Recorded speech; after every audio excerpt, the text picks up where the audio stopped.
Okay, now we're officially recorded. Hold on. Meeting started at 10:38 a.m. Invocation was conducted by Thomas Bryant and Pledge of Allegiance was conducted. Now we're on approval of the agenda. Okay, Madam Secretary, go ahead and read the agenda into the record. Number one, preliminaries. Um, Number two, reports, chapters, and committees report. One, chapter president. Two, chapter vice president. Three, chapter secretary, treasurer. Four, chapter manager. Five, senior citizen. Six, Head Start. Seven, community health representative. Eight, veterans. Nine, CLUXY. 10, Kokanee County representative. 11, inscription house health service representative. 12, other designated representative. Number two, presentation. Council delegate, legislative district directive assistant, grazing committee, Kokanee County election. 3, opera, ARPA project updates, electrical renovation. I am not reading. 3, old business. 4, new business. TBK 2026-068-001, accepting and approving February 2026 budget report. 2, TBK 2026-068-002, accepting and approving monthly cash receipt deposit for February 2026 in the amount of $330.66 as budget. 3, TBK 2026-068-006, accepting and supporting for student financial assistance to the eligible applicants and the amount requested. 4, TBK 2026-068-004, accepting and supporting for housing discretionary assistance to eligible applicants and the amount requested. 5, TBK 2026-068-005, approving and supporting assistance to veteran for hardship assistance as determined eligibility based on the Ts'ah Bii Veteran Organization Policy. 6, TBK 2026-068-006, supporting Navajo Nation Council Reappointment Plan 1, 2, 3, and 5 under legislation 0001-26, which maintain the Nas Region, Navajo Mountain, Aljeto, Shanto, and Ts'ah Bii as one unified district. 7, TBK 2026-068-007, approving and supporting the conversion of all non-withdrawal family burial plot into community cemetery under chapter jurisdiction and management, and incorporating an inventory of cemetery location identified by GPS coordinates. 8, TBK 2026-068-008, approving and supporting the Navajo withdrawal,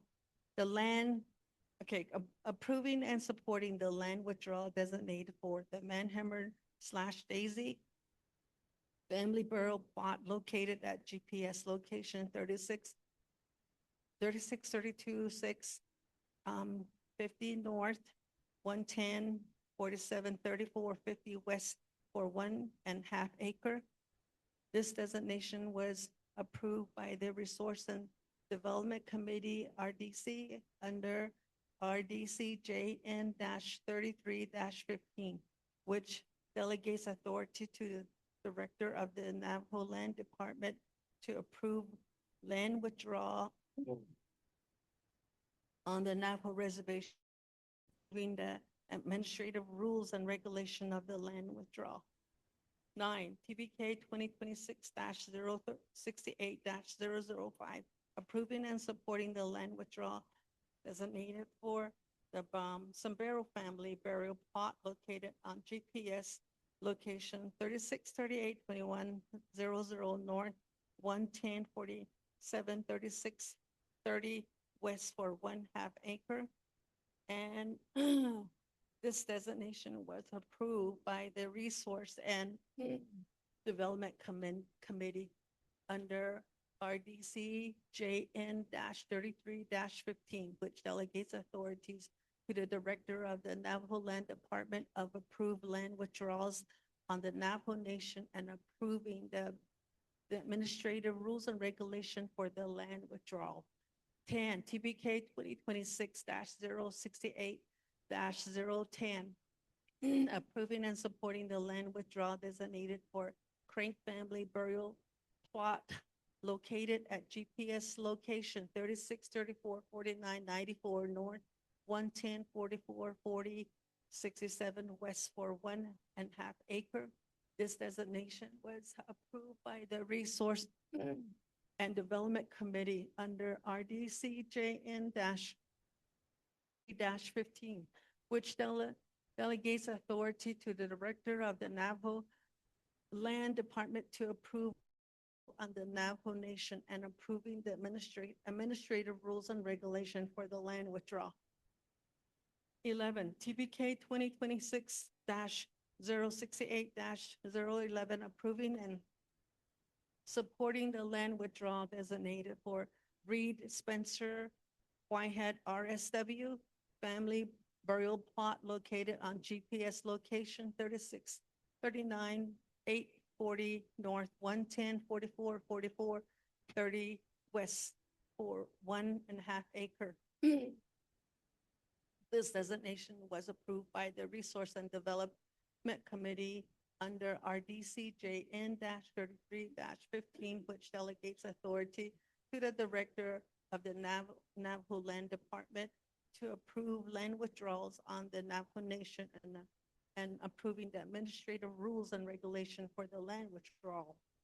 12, TBK 2026-068-012, amending TBK 2025-314-008 and 2025-286-013, approving and supporting the land withdrawal designation for the Hachitney Memorial Hill Site Family Burial Plot, Footage 8 Memorial Hill Site Family Burial Plot located at GPS location 36371619 North, 110435951 West for 1/2 acre.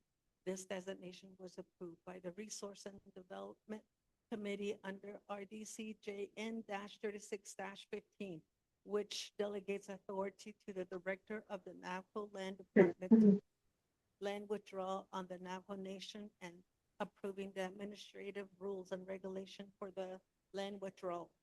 13, TBK 2026-068-013, improving and supporting the land withdrawal designated for the Jackson family burial plot located at GPS location 3636-4358 North, 110454863 West for 1/2 acre. This designation was approved by the Resource and Development Committee under RDC JN 33-15, which delegates authority to the Director of the Navajo Land Department to approve land withdrawals on the Navajo Nation and approving the administrative rules and regulation for the land withdrawal. 14, TBK 2026-068-14, approving and supporting the land withdrawal designation for the Clean family burial plot location at GPS location 36462190 North, 110471730 West for 1/2 acre. This designation was approved by the Resource and Development Committee, RDC, under RDC JN 33-15, which delegates authority to the Director of the Navajo Nation Department to approve land withdrawals on the Navajo Reservation and approving the administrative rules and regulations for the land withdrawal. 15, TBK 2026-068-015, approving and supporting the 2-acre designation for veteran burial plots within the Ts'ah Bii Community Cemetery. 16, TBK 2026-0-068-016, approving and supporting the formal land withdrawal designation for Ts'ah Bii Senior Citizens Facility and associated infrastructure, ensure permit community use for senior services.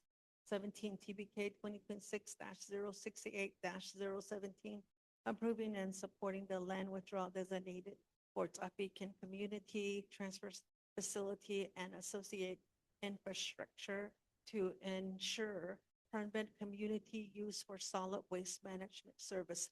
18, TBK 2026-068-7 018 TBD. 19, TBK 2026-068-019 TBD. 20, TBK 2026-068-020 TBD. 5, announcement, 1, St. Mary Food Distribution, March 23rd, 2026. 2, family plot resolution, last day, March 9th, 2026. 6, upcoming scheduled event. 1, chapter meeting planning, Monday, April 6th, 2026 at 10 a.m. 2, chapter meeting regular, Monday, April 13th, 2026 at 10 a.m. 3, district raising meeting, Tuesday, March 10th, 2026 at 10 a.m. 4, permitting meeting, Thursday, March 12th, 2026 at 10 a.m. TBK.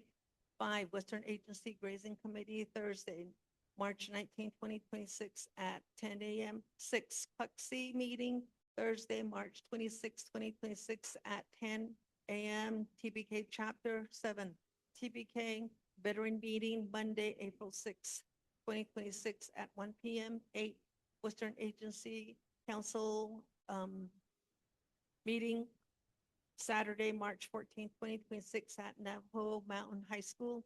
9, NOS Regional Council 2026, April 4th, 2026 at 9 a.m. Shanto.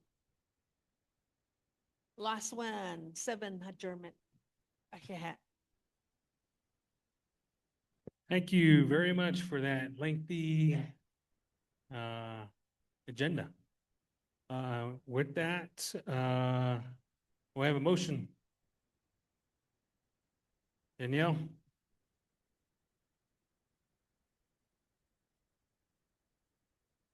Second?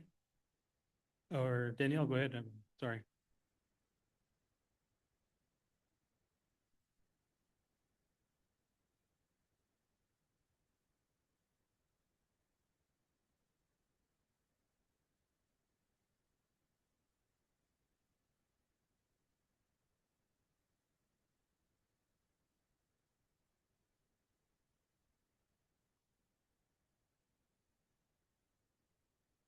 Okay, so motion to move all agenda items, or I'm sorry, resolution, new business items to number 2 before the reports. Is that correct? Okay, we have a motion, we have a second. Thomas. Hold on real quick. So we have a motion, we have a second. Any other comments or questions or additions? Thomas. 5 minutes. Okay, for the reports. Okay, elevator speech. Okay.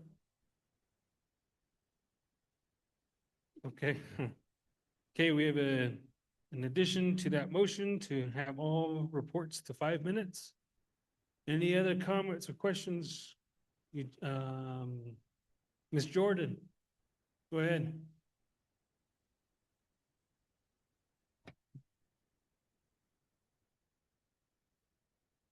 EUGENA with no I. Okay. That is the correction on number 9 for new business. The first name spelling EUGENA. Okay, any other comments, questions, Mr. Richardson?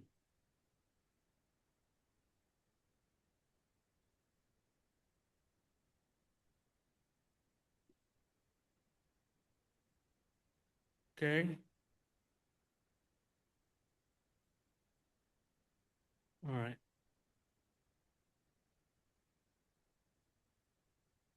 Okay, Mr. Richardson, we'll go ahead and put that on the agenda for, hold on. 20. With the motioning parties, I do want to state the administration had provided me 3 additional resolutions that they would like to consider. So we can go ahead and add that. I'll go ahead and read number 18, which is approving and supporting the budget transfer of $2,000 from Fund 10-6608, training and tuition fees to Fund.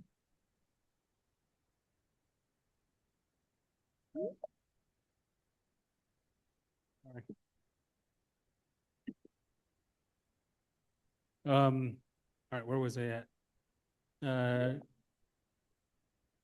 Okay, approving and supporting the budget transfer of 2,000 from Fund 10-66808, training and tuition fees to Fund 10-6202, training, travel and expenses of $2,000 to cover the shortfalls to date that were not anticipated.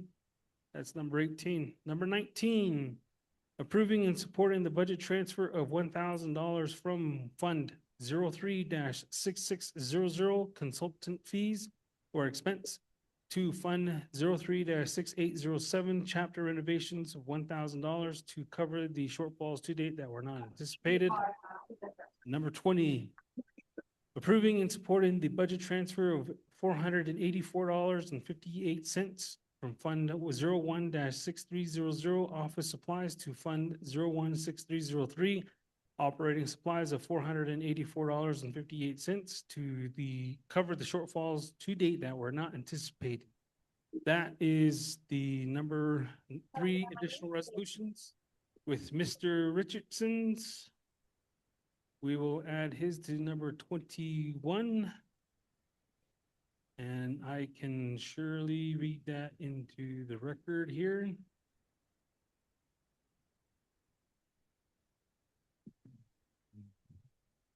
Approval and supporting the land withdrawal designation for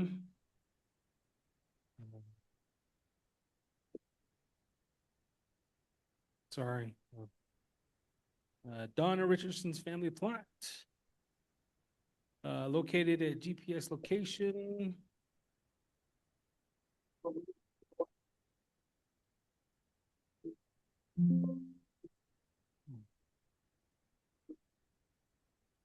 located at GPS location 36 degrees 30 feet 1.20 north, and longitude is 110 degrees 50 feet 22 west.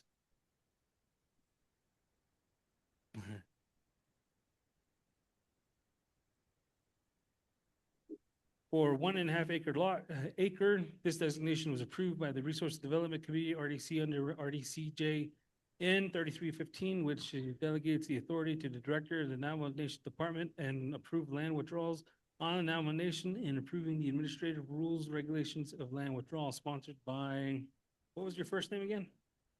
Delbert Richardson. Okay, it's number 20. Other comments, questions, additions, Mary Alice? Number 12, correction. I'm sorry? Field site, one word. Hillside is, so it's instead of Tuatachini Memorial Hill space side, it's going to be hillside, which is one word. Okay. Any other comments, questions? Danielle?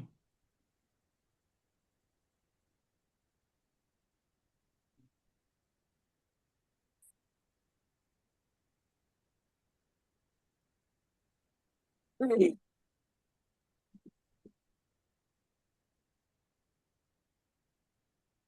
you spell that out for me for Jeanette?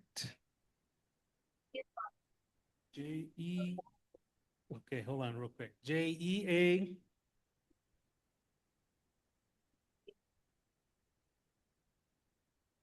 So that is now considered Jeanette family plot.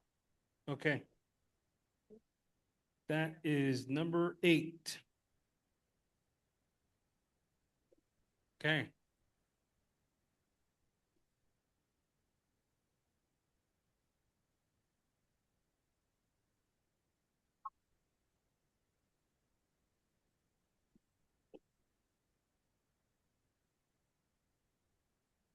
Hold on.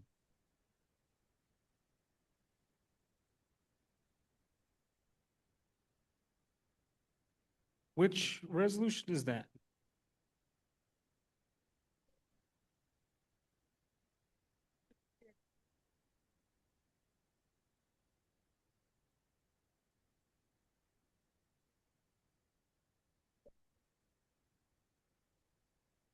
Okay, hold on real quick.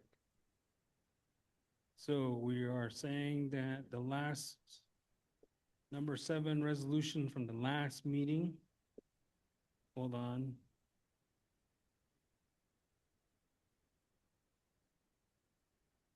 Which is the CWJ.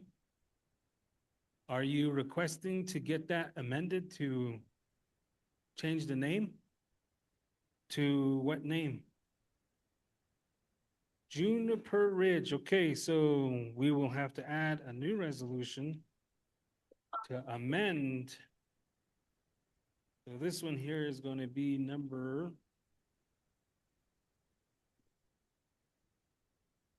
21.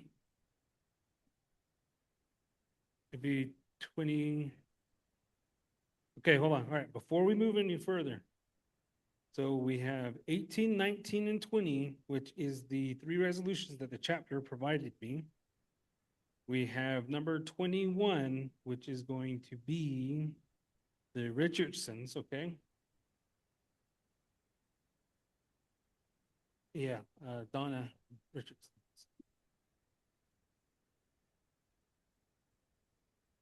Yeah, that's it. Okay, we have that. Okay, so we have 21, and then 22 is going to be the amendment to TBK 2026-040-007 to the Juniper Ridge family plot. Okay. That's 22. Now we're, any other addition? Go ahead. That's between your own policies, so that's fine. Oh, that's your own policy, so, okay.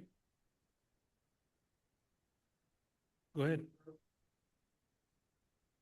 Which one is that? Where would that be?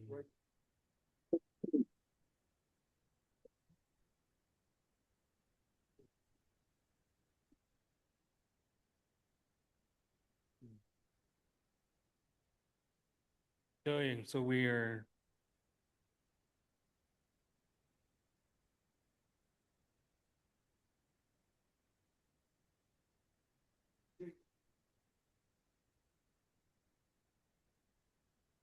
So cemetery number 42 is going to be, what is the name? No, then.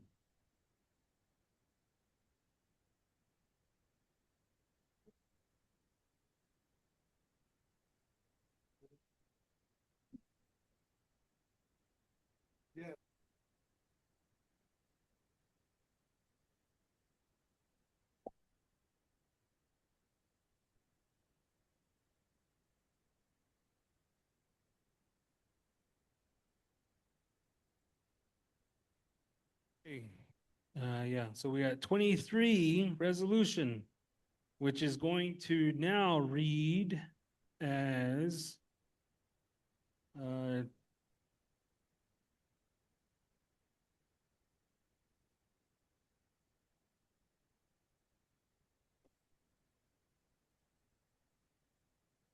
23, which is now going to read as approving and supporting the land withdrawal designation for J. Crank family player plot at GPS location 36, 35, 5406 north, 110 degrees, 45, 4102 west.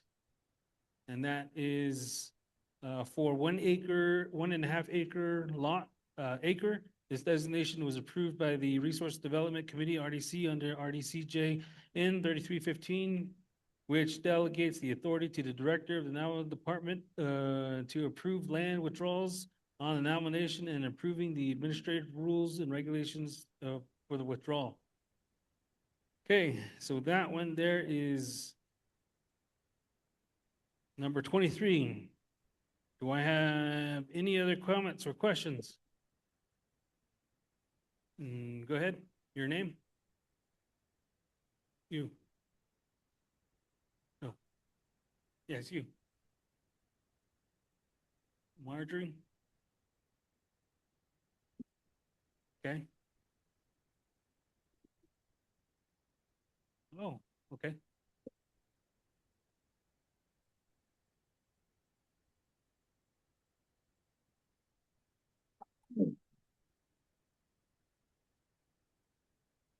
Whoa.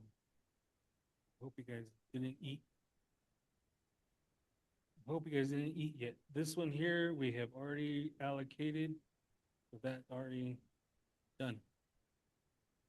This one here, yes. Merrick, was it? Merrick was the one who entertained it. Okay. All right, let me go back to my resolution.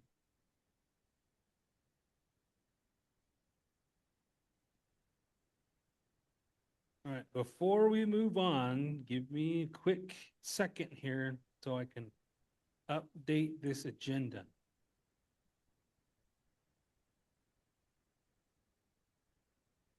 Again, there are some donuts back there, so please help yourself. There should be some coffee back there. Okay, so we have that. Coffee. All right. Any other comments or questions? Ms. Clean, go ahead.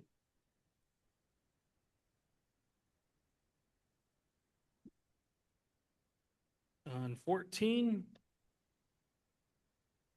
that is Billy Clean's area.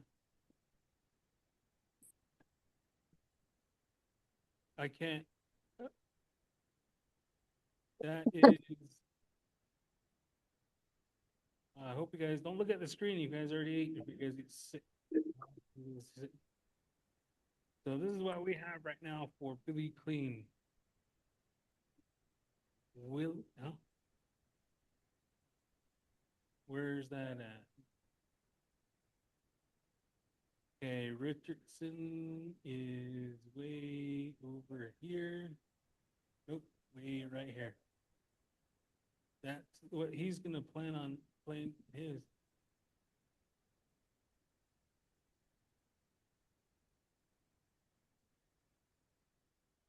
This one here.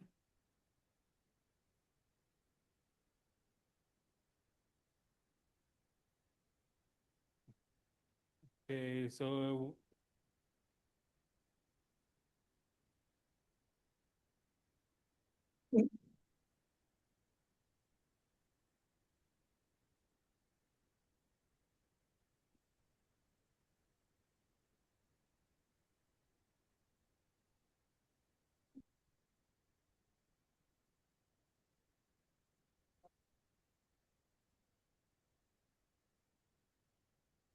this one.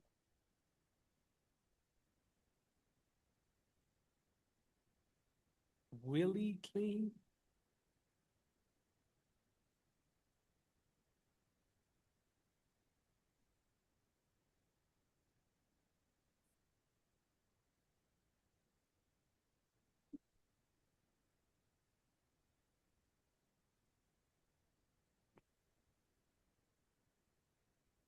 Right.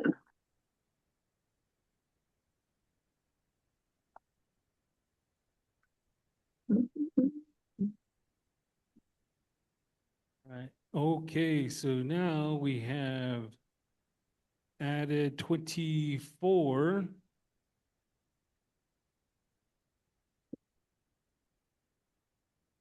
Which is going to read, approving and supporting the land withdrawal designation for W. Kling family burial plots at the GPS location of 363039-50 north with the longitude of 110 degrees 50 feet 3.20 west for 1.5 acre lot.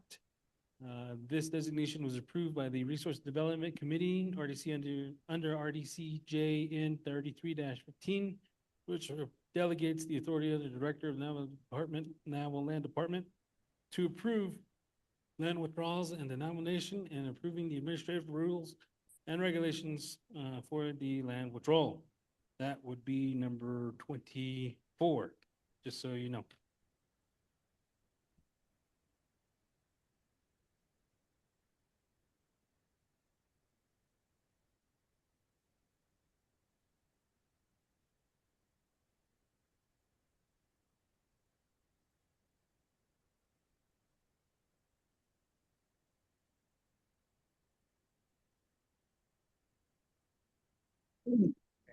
All right, I was confusing myself here a bit. All right, well, W. Kling is going to be number 24. Any other comments, questions? Okay, Madam Motioning Party, Danielle, do you approve those changes? Thomas, do you concur? Okay, with that, we have a motion to approve with those changes and updates. Go ahead, Thomas. As a consent agenda? Okay. We can do that. So let me go ahead and put in new business A. I will break it down to where new business A combines, and we're gonna do a consent agenda. Everybody in here, everybody agree to that, I guess? Okay, all right, cool. Now we got the consensus. So we will do new business A, which is the consent agenda, which will have 8, 9, 10, 11, 12, 13, 14, 14, 21, 22, 23, and 24 will all be considered under the consent agenda. Okay? All right, so let me go ahead and modify this agenda here real quick. So bear with me. I'm gonna go ahead and let's go ahead and finish this out real quick. So we have a motion, we have a second. Approve. All those in favor, raise your hand up high. Madam VP, could you go ahead and take roll? We are approving the consent agenda with the changes and modifications. Online, does it count, our vote count online? 26, hold on, 26 in person.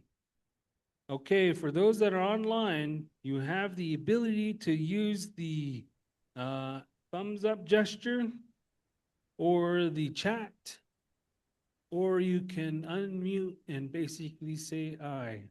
1, Aye.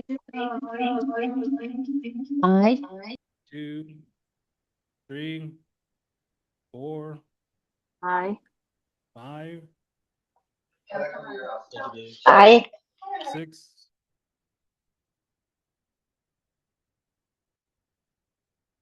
6, 7. Okay, Aye. 8.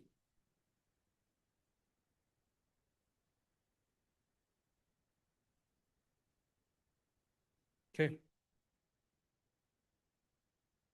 Yes. Plus 7. Approve. Did, Loretta, did you count us in that?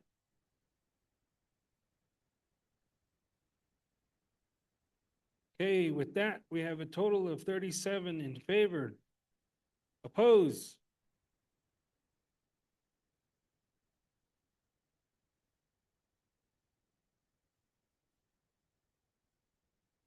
Abstain? 5. With that, we have an approval of the agenda for 37 approved, 0 opposed, 5 abstain. Okay, with that, I'm gonna go ahead and do a recess of 5 minutes. Time is 11:19. I guess, actually, are you guys okay with doing just the quick reports for whoever came here during the time while I do the agenda? Instead of giving yourself, okay, all right. So who's the first up in the report?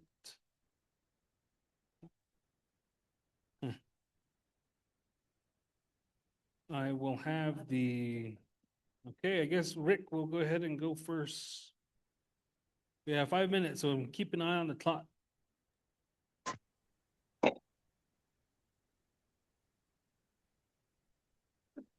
Hello, everybody. I'm Rick Pierce, the general contractor for the chapter house on the warehouse that we recently finished. Also, I have the 22 homes electrification. And just so you know, all of those are completely done. Out of the 22, 8 of them have power. And we're hoping sooner the better. NTUA can get out here and help us out and get some more power for everybody else. That stuff has actually been done for about 3 months now.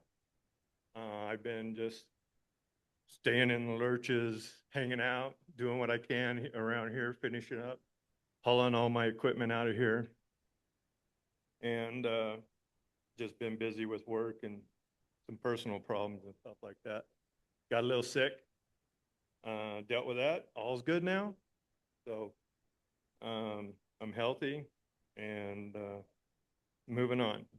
We would like to thank everybody in the community, Dillard Curley, Vernon Willie, those past president, vice president that were here for all their hard work and letting us come up here and do all the projects that we've done for the ARPA funds for you folks and make sure these get done correctly.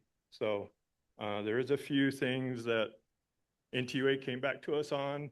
We went back about a month and a half ago and corrected all that stuff. And that's because it wasn't on our original agenda. So they just added a few things for us to do, making sure that we, do a hot start on everything for all the electrical. And we had to date all of the electric boxes and make sure that when NTUA does show up, they open up the panel box, they see our signature in there and the date it was performed. And so things like that we weren't aware of that we had to do, which is okay. We took care of it, it's done. So in that, we are completely done with everything up here. They're still working on the warehouse here. Obviously, that was a difference in cost that originally was required by us from the get-go. And NTUA did come back with a better price for the chapter house, which hopefully they can get that taken care of very, very quick. And hopefully have power for that. We do have temporary power there that we've had all along. and everything's been working out great. So other than that, thank you for everything. I do know that I'm still owed, or our company is still owed quite a bit amount of money.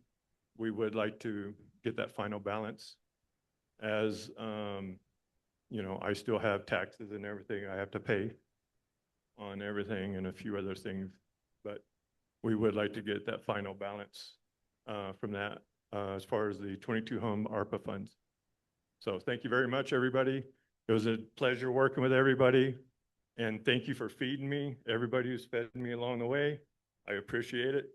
My stomach feels it. Anyways, well, thank you again. Have a good day. Thank you. Judy, do you have a report?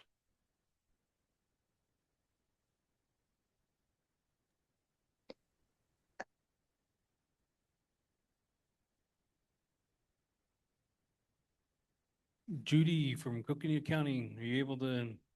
Hello. Yep, we can hear you. Go ahead. Okay. My name is Judy B. Gay. I'm the Coconino County Board of Supervisor. Ya te benen hidini dot asa ano chinigo shike do shidene. Ebeda gehegit alko edi todich eating shlon sedish gijni.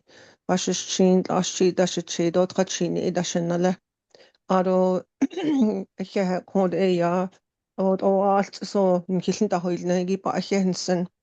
Kodi bilin dal nishigik ade ya anni Washington on se kaiti nintinil ego for Coconino County Board of Supervisor dani dlenigi ade yal dan len hilbe da hazen o hashint ila da has kalende go ebenige nsi kre kodi dinil ego ashla godne representative do congressional people edi bib ada do zidon de do khal do job hilin da dolne hit no hot on ha da hitist ako heralvad do ado tlaslu Kelly da the Christian da offices le what estrada si so what the Benyensi K all traje da based on linigi edit oyot at the at the ben yin the ha ado ato such that ado team do benieto unda ze dal ingo da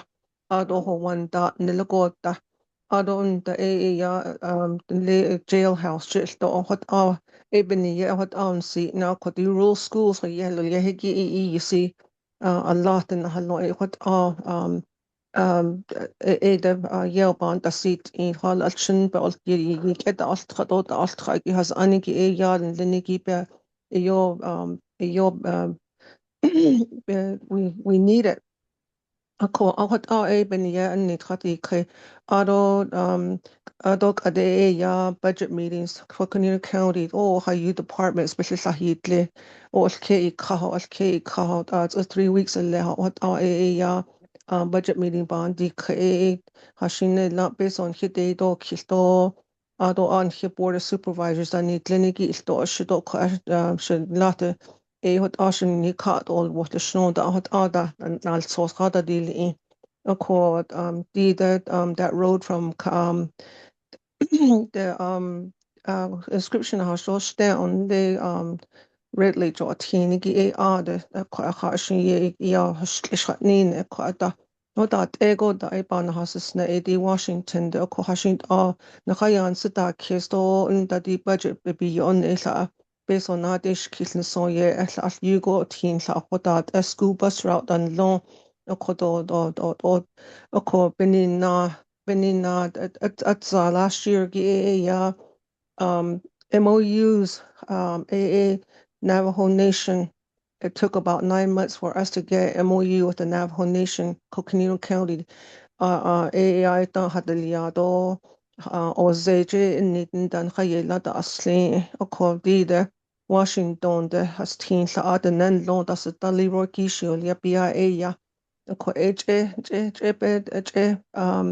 bandi kat obisin da hil na hende do don khale de hit ada nas khile ta akod Ada aya shibashin ne khala adane sejilon a what a lot that is study via a ba according the a ya linigi jo Navajo Nation that's Eastern Nation so a jo just a Kashin they're supposed to have an MOU with us too, but they don't have one called $200,000 the cushion ya 234,000 dashin ya every year and hanedet and then he geni ka analu and the do be got adol and ye go nasa island azling eben nan hat na hast and na hat san haba khat nasa nis shno got ya bayasht in Ako kot ya bandel nishkad ado the whole cleanup band altehegi kon Priscilla ya hazi earlier. Ishi ya Angie usually works with every chapter that we have auto among kopi jito ajibiki that it needs within the county. Ako Eddie she I'll let her know that I think she usually gets everybody and she starts an email process and through that process those are used to solicit trash bags and gloves and sanitizer da ishi ashkhane yil in ako ishi what ya nikis la hasus net do kodi la da bajol net in the 5 minutes no sahoba da hayo ne do an need el bahado negi do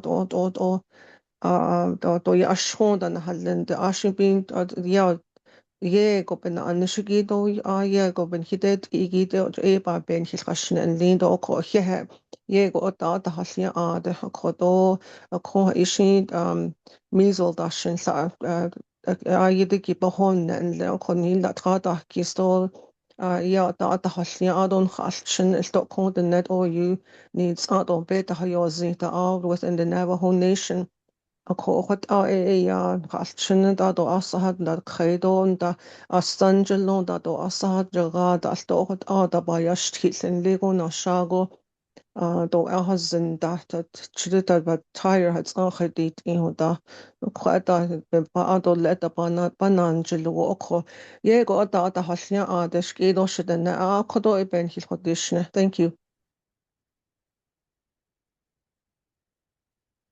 Thank you.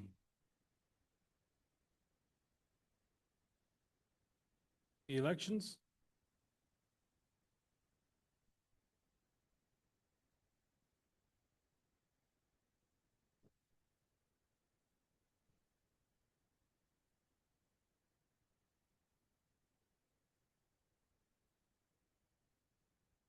Good morning, everybody. Ray Daw is the Coconino County Elections Coordinator who is scheduled to be here, but he's doing a tri-county meeting where he worked with Navajo County, Apache County, and they work on updating the native, the Navajo language, so that way they can provide like when you early vote or vote on the machine, you can listen to it. So that's what he's doing, working on that all week. So he asked me to come out. My name is Michelle Billy. I am the Native American Outreach Specialist. I am located in Tuba City at the Elta Edison Native Outreach Center, which we're located at the Tuba City basement of the library. So I'm just here. I'm going to share some of the upcoming election 2026 primary dates. Mabel will be handing out because I'll read off the dates really quick, but she has a list of the dates so that you can take that home with you. So back on February 6th, Governor Katie Hobbs signed a bipartisan bill moving up our primary election, which should have been August 4th to July 21st. So that will be the primary date. For that primary election, the last day to register to vote is going to be June 22nd, 26, sorry. Early voting will begin June 24th, 2026. The last day to request an early ballot by mail will be July 10th. And last day to vote will be July 17th before the election. And some of our early voting sites are Flagstaff, the Coconino County Recorders, which is 110 East Perry, the Flagstaff Mall, the Page city, office of the city clerks and the Tuba City election office. So we do have radio ads going out, and Ray will do that. He'll put out radio ads, mentioning all the dates that I mentioned. Also, we are in need of poll workers on election day for this area. Last election, we didn't have, what we like to do is pull from the precinct you're registered. We had to pull from Kaibito, Tonalea, just to hold the election here. So if you know anybody, or if you guys are interested in working the poll that day, let us know.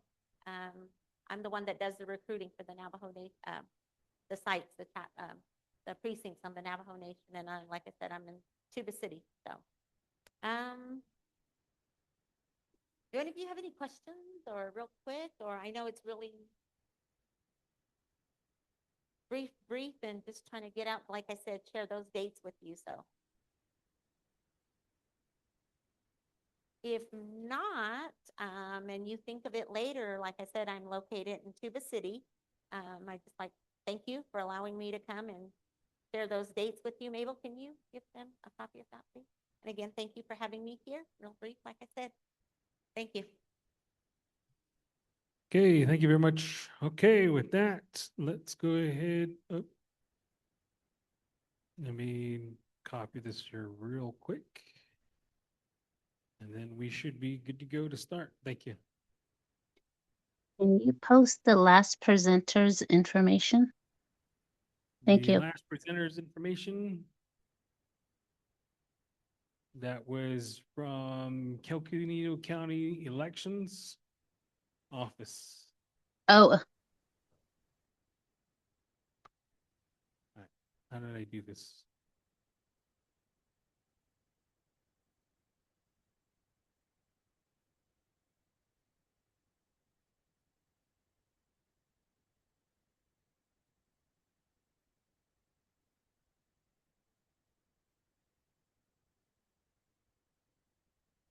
Okay, so with that, we now have the approval of the agenda, and we have the modified agenda.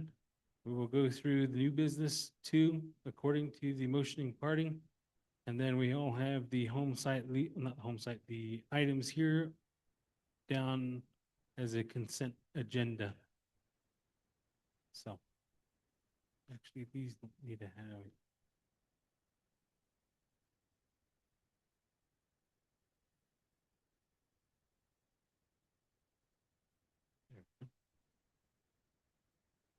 Okay. All right. With that, we'll go ahead and move over to number 1.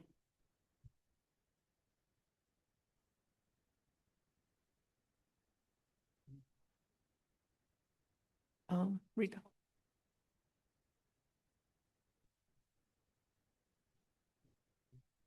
Oh, new business, number 1, TBK 2026-068-001, accepting and approving the February 2026 budget report. Number 2, TBK 20, oh, yes. Never mind. Okay, with that, we'll go ahead and go over to the budget portion. All right, again, like I stated in every other chapter meeting, you guys all have the ability to go into here, into the budget and to the WIN system and verify what has been allocated. So with that, let's go ahead and review the budget as of February. Number 1, general fund, activity fund is $3,049.57. Personnel is $165,861.44. Trust funds and land claims is $18,898.02. Moving on, summer youth is $32,029.92. Housing discretionary is $9,055.05, and local governance acts is $26,538.17. Chapter official stipends, $26,374.35. Scholarship claims or scholarship fund, general fund is $4,476. Scholarship claim funds is $2,086.86. Correction. $2,861. Public employment is $84,420.88. Veterans is $5,392.09. The emergency is $9,775.09. Chapter maintenance is $9,774.59. The sales tax is $29,056.34. The capital outlay is $15,653. The unhealthy food tax is $27,149.42. And the ARPA, which is $62,583.62, with the current balance of $532,948.97, which was reconciled for the month of February. Okay, with that, do I have a motion?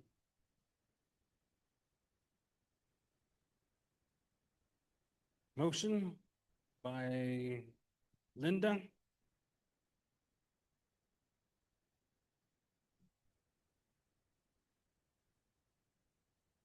Do I have a second? Curtis? Comments, questions? Okay, call for the vote. All those in favor, raise your hand up high. Madam VP, you take roll.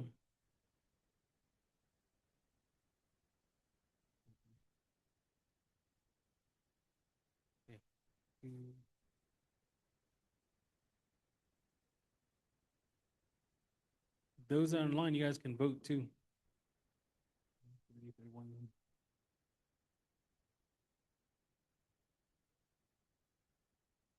Okay, 31. Okay.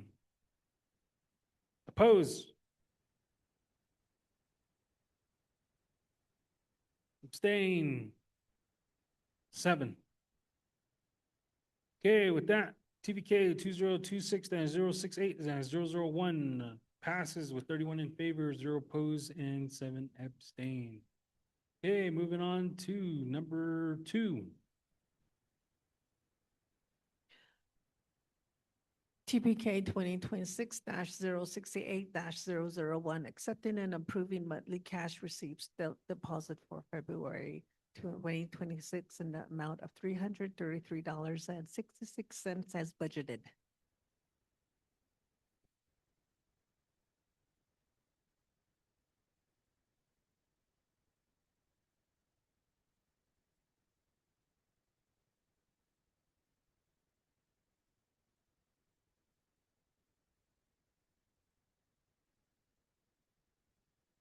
Billy, we have a motion by Rebecca. Second by Billy. Clean. Okay, with that, comments, questions? Oh, gray eyes. I'm sorry. I'm thinking of somebody else at work.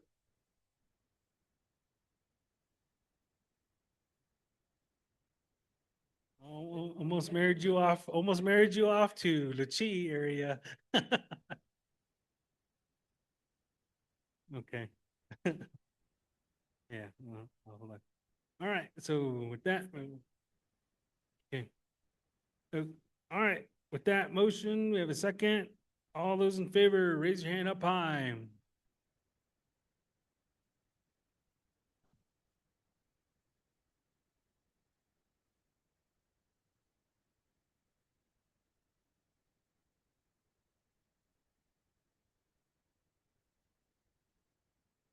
Those online, you guys can vote too. Raise your hand.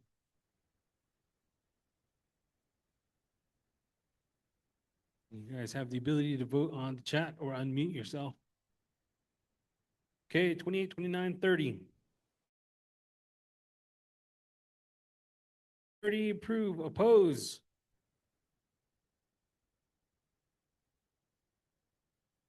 Abstain. 8. Okay, with that, TBK in 2026-068-002 passes with 30 approved, 0 opposed, and 8 abstain. Moving on to number 3.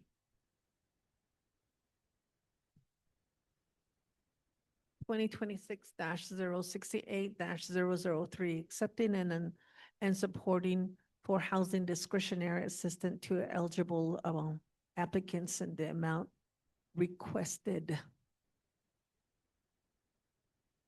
Oh, TPK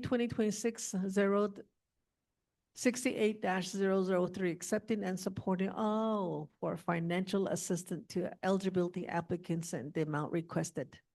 Thank you. Okay, with that, we have student financial assistance, and we currently have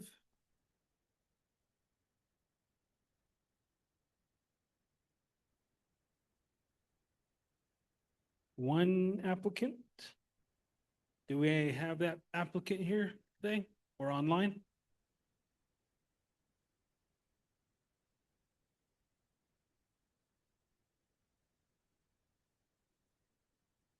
Okay. I don't know how to pronounce that last name.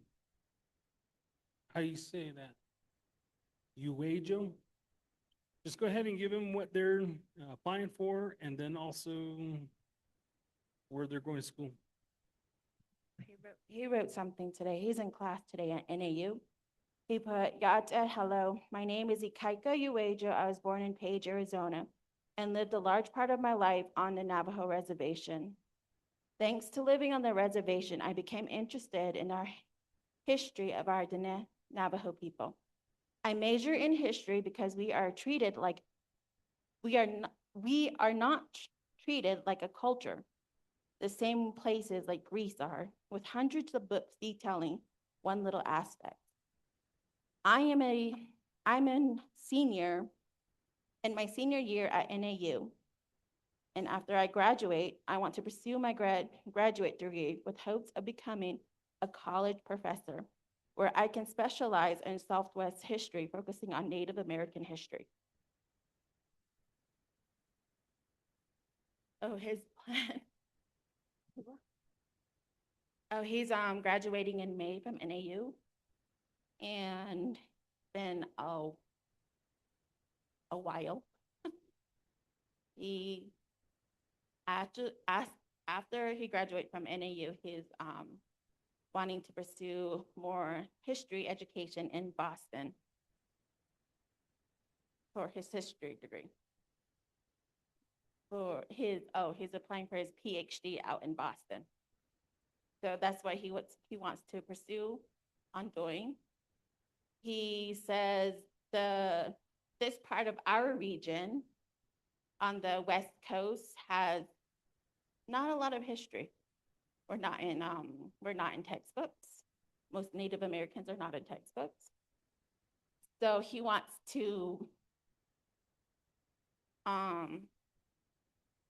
teach that to this side of the country, because all of the East Coast side has their history all written in textbooks.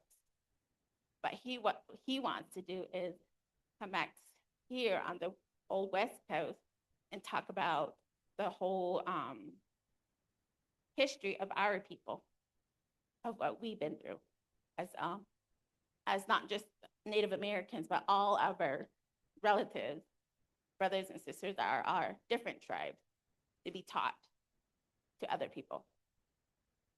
That is, thank you. Okay, thank you very much for that. And so with that, we have the applicant, we have one person. Okay, moving on to motion. Do I have a motion?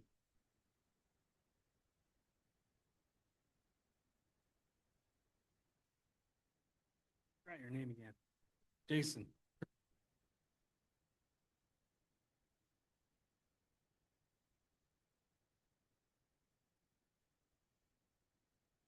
Do I have a second? Second. Curtis. Gray eyes.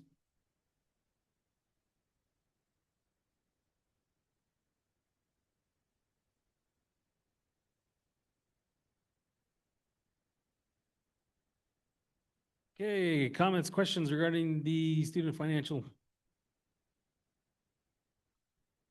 None, go ahead and call for the vote. Madam Vice President, go ahead, call for the vote. All those in favor, raise your hand up high. 1, 2.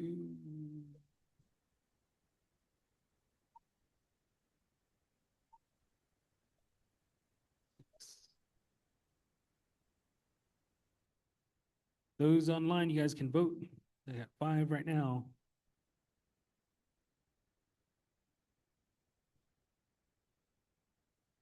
$33. Okay. Oppose. Abstain.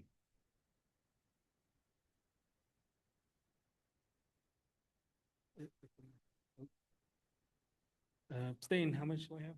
How many is on the agenda over there? 38? 8, 5. Okay. So with that, we have TBK 2026-068-003 passes with the 33 in favor, 0 opposed, and 5 abstain. Okay, moving on to the housing discretionary, number 4. TPK 2026-068-004, accepting and supporting for housing discretionary assistant to eligible applicants and the amount requested. Okay. Okay, with that, we have a total of 1, 2, 3, 4 applicants. Okay. Motion. Motion to approve number 4, which is Rebecca and Billy.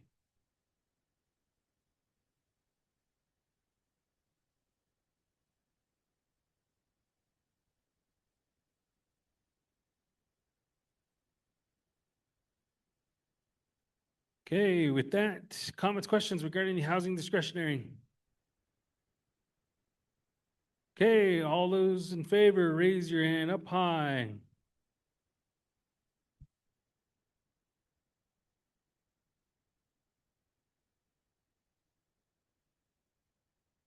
Three.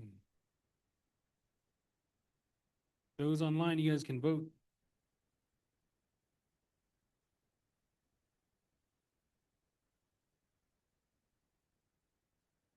$36. Okay. Oppose.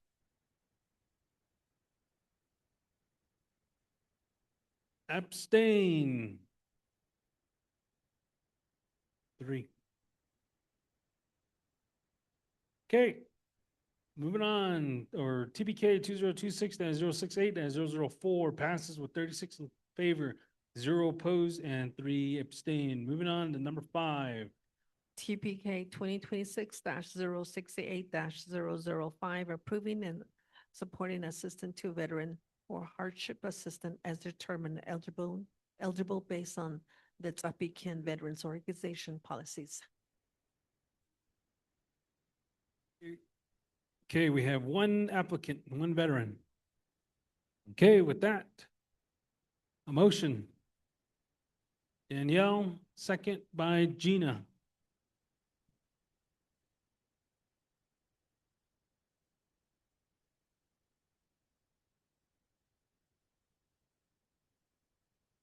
Comments, questions? Call for the vote. Madam VP, could you go ahead and count the votes? All those in favor, raise your hand up high.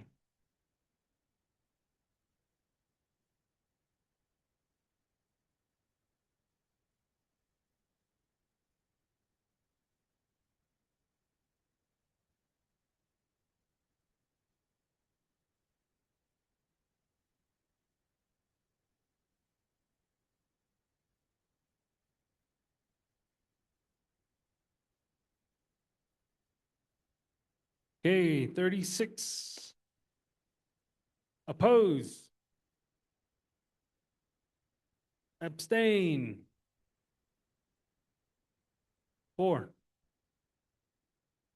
Okay, with that, TBK 2026-068-005 passes with 36 in favor, 0 opposed, and 4 abstain. Moving on, number 6.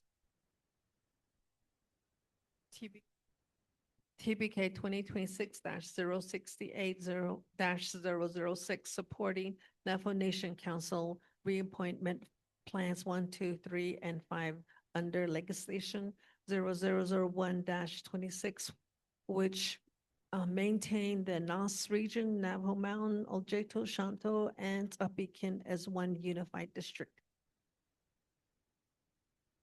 Okay. Motion. Danielle. Second. Mary Alice. Okay, comments, questions?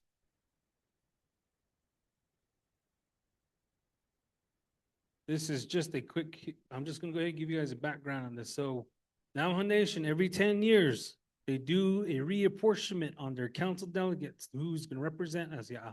But according to our census and all that, they do they assign to make sure that there's equal representation across the chapters. So Nihye, we're Ts'ah Bii and we're under the Nas region. That is Council Herman Delegate,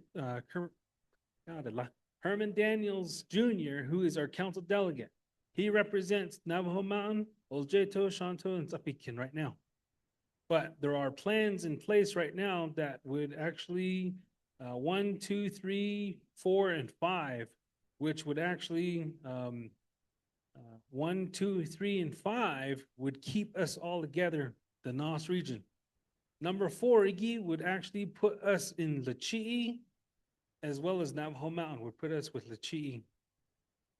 And right now, Helena Nesbigay would be our delegate if that plan approves for the next term. So what we are doing is we are supporting a resolution to state that plans 1, 2, 3, or 5, because those plans make Nos region together. And that's what we're supporting. So, questions? All right. Okay, with that, we'll go ahead and call for the vote. All those in favor, raise your hand up high. Madam VP, take roll. Everybody needs to raise your hand. 3.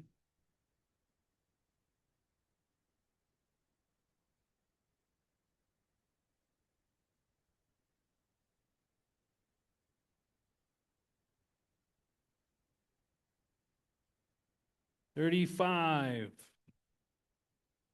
Oppose? 1.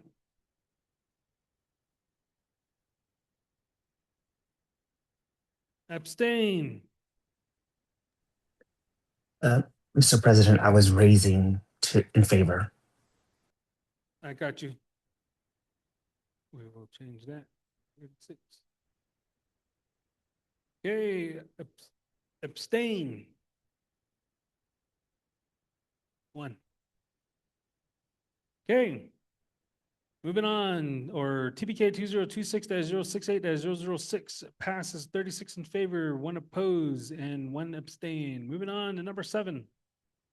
Number 7, TPK 2026-068-007, approving and supporting the conversion of all non-all withdrawal family members, family burial plot into community cemeteries under chapter jurisdiction and management, and incorporating as inventory of cemetery location identified as GPS coordinates.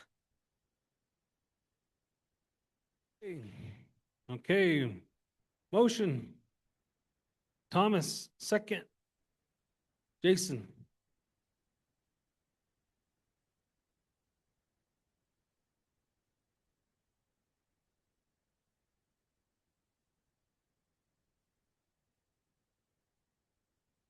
Comments, questions? Oh, sorry. Danielle. Hold on, here.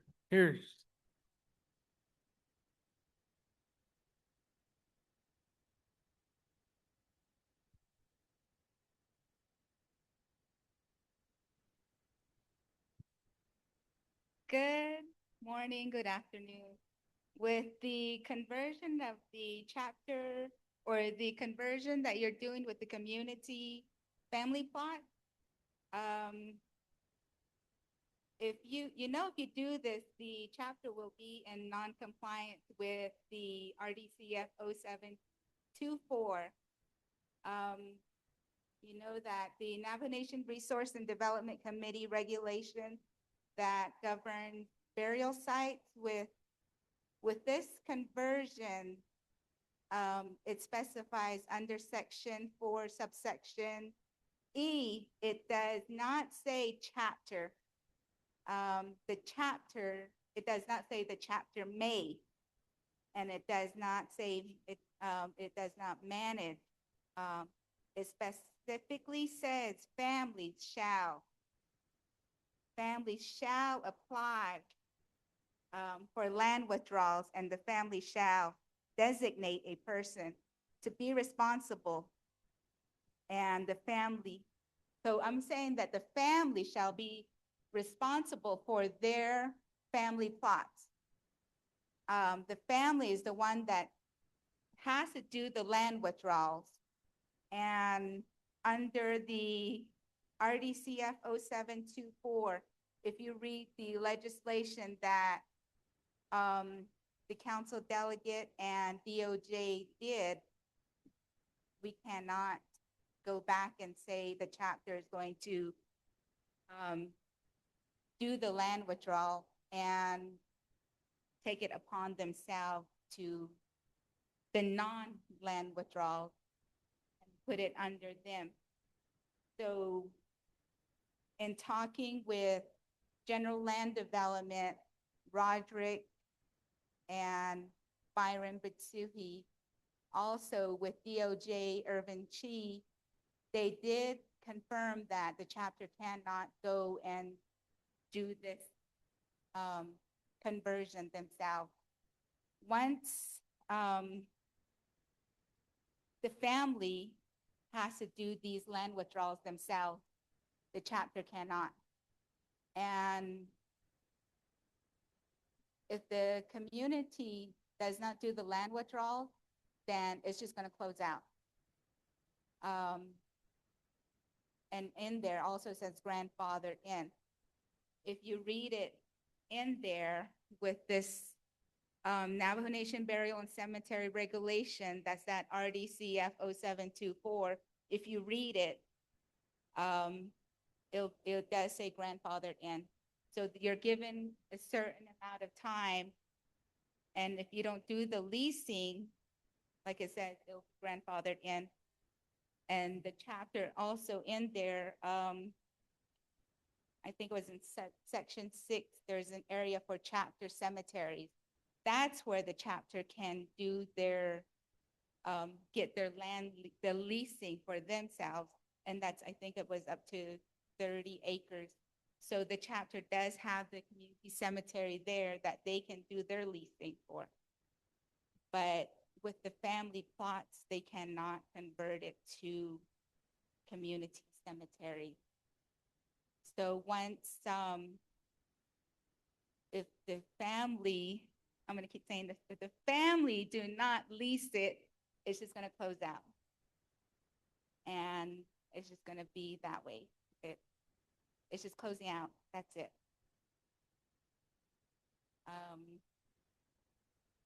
If you have any other questions, it's in that legislation that they have. But I did contact, I had a question on it. I was debating if it was okay, if it wasn't. And I had to get back with General Land Development and DOJ with it. And that's what they did confirm with me. So. All right. With that being said, we had a meeting at Winter Rock on Saya. I literally went from office to office over there. Ada, land management, they call it General Land Management, non-stop. General Land, Brian Bitsuhi, I talked to the same guy. Here's the policy, read the policy. He said, no, you tell me and you show me, but the Shnila. That's all you guys say. Policy that don't, no, I am here because we have a lot of questions that are community, Bedinida. So this is what it is. All those guys are, I think yours is the only one that's approved, right? You're all the way through Window Rock. So with that being said, any family member that dies, they're good because a letter is going to come from general land management to the mortuary. The mortuary will have that letter. Oh, now they're telling us that we need to get approval on on the plot, burial family plot nila. And what we're doing here is we're trying to get approval, so we have no worries. Okay, our loved ones can go there. But if you have not get all your process paper in, one time it happened here, Sadana, they came to me, the family. They said, we need to go to Window Rock. And I didn't understand why. Window Rock. If you don't have your plot approved, the mortuary doesn't have a letter from general management, they're going to direct you, they're going to give you a paper here. It's going to go back to Window Rock, and Window Rock have to approve or disapprove. You're going to have to do a lot of runaround. The best thing is hand carry it. If they prove it, the letter comes back to the mortuary. Out of the mortuary will say, okay, we got a letter to donate. So when you go and get that approved, land management is gonna tell you, you have 90 days to get all your paperwork in. And that's what we're doing right now. After that, Window Rock then approve Halia. Here, we approved it. Now you have 90 days to get your paperwork in. And then I said, what's the penalty? Nah, if you don't have that 90 days in, you will get a penalty and it costs $1,000. I don't know, you'll be given another 90 days to get it approved. I said, wow, it does cost money what we have packets, but your surveyor, you have to pay that. Culture resource, game and wildlife, audit costs money. Historical, and on your checklist of Abaka, it costs money. But the reason why they're saying that is preventi na loshipa. If we don't have that, na loshibelene chile that's their main purpose. So once but she said it's gonna close. And you will have to resort to the community cemetery. So for those guys that came in, thank you. You're following the procedure of what we're trying to tell you. Don't hear the need that's coming from Window Rock. They're telling us that.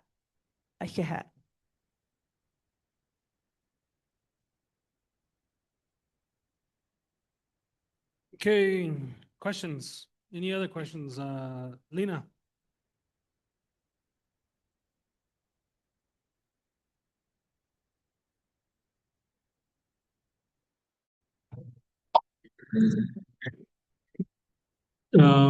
Dee, yeah, we went ahead and had already mentioned this to everybody for about a whole year now. The purpose of this, for us to go ahead and designate all of the non-withdrawn areas to community plots is because, like Danielle had stated, is that they are going to close it off. They're going to close it off, meaning your families won't be able to be buried there. So here we're trying to make a proactive approach, a proactive step to state that all these other community plots can be opened.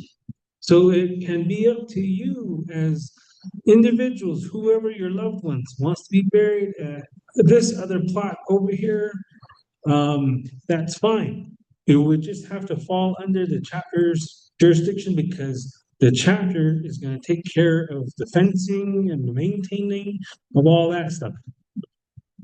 That is because if they don't want to withdraw and take on that approach, everybody on here is already taking the initiative to do their own policy, to do their own ability to maintain their family plots on their own.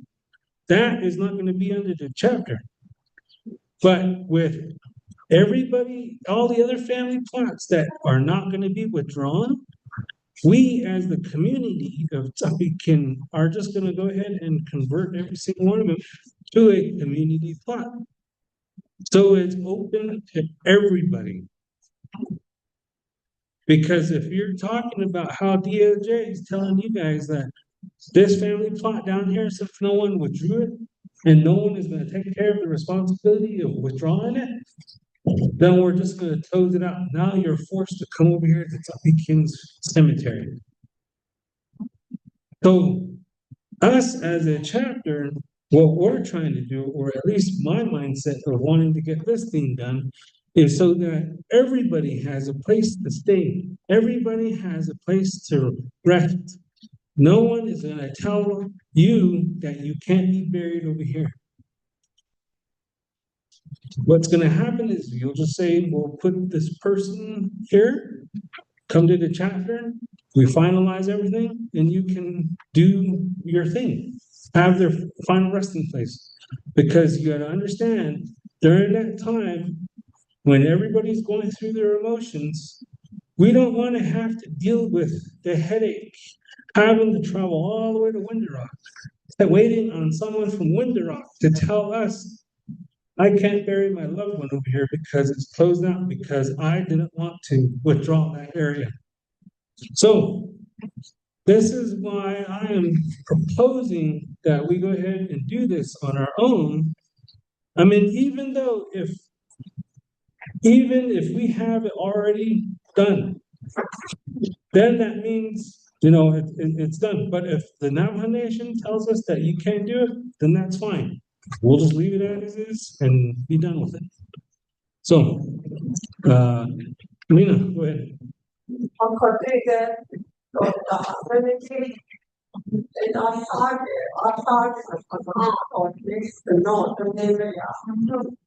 Mm.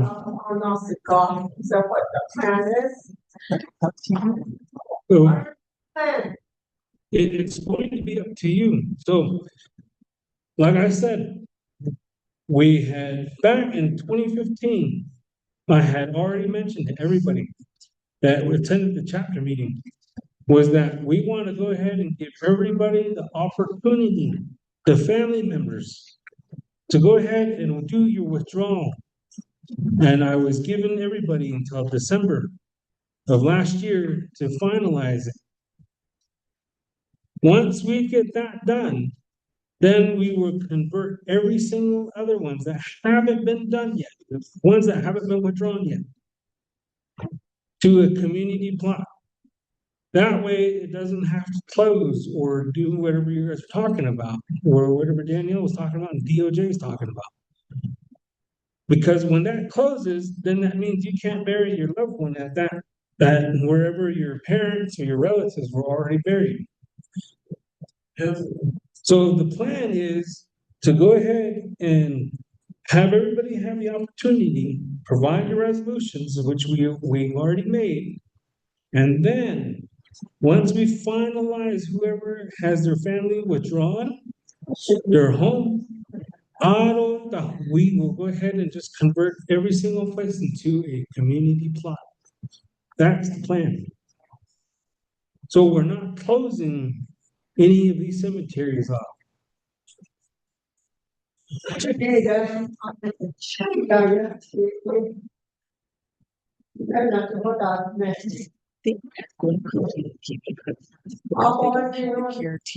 Mhm. Under resolution. Say so.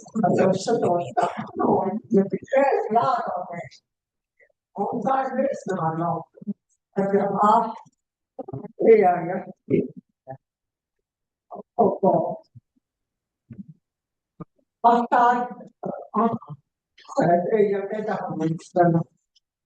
have our cemetery here and then on that side, so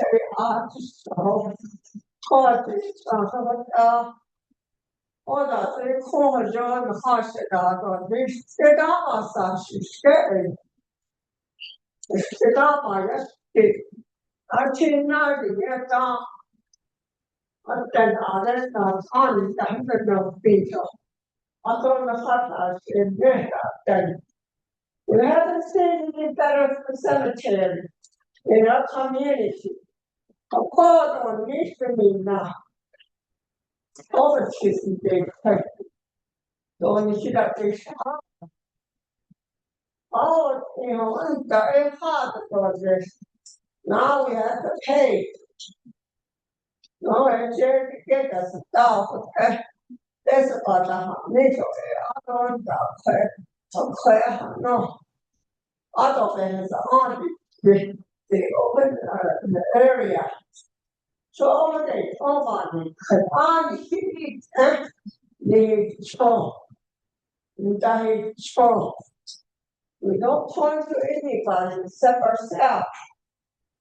No, because a George said, a George not people else no. Sorry, doesn't talk. But we are in the street. I guess it's about time.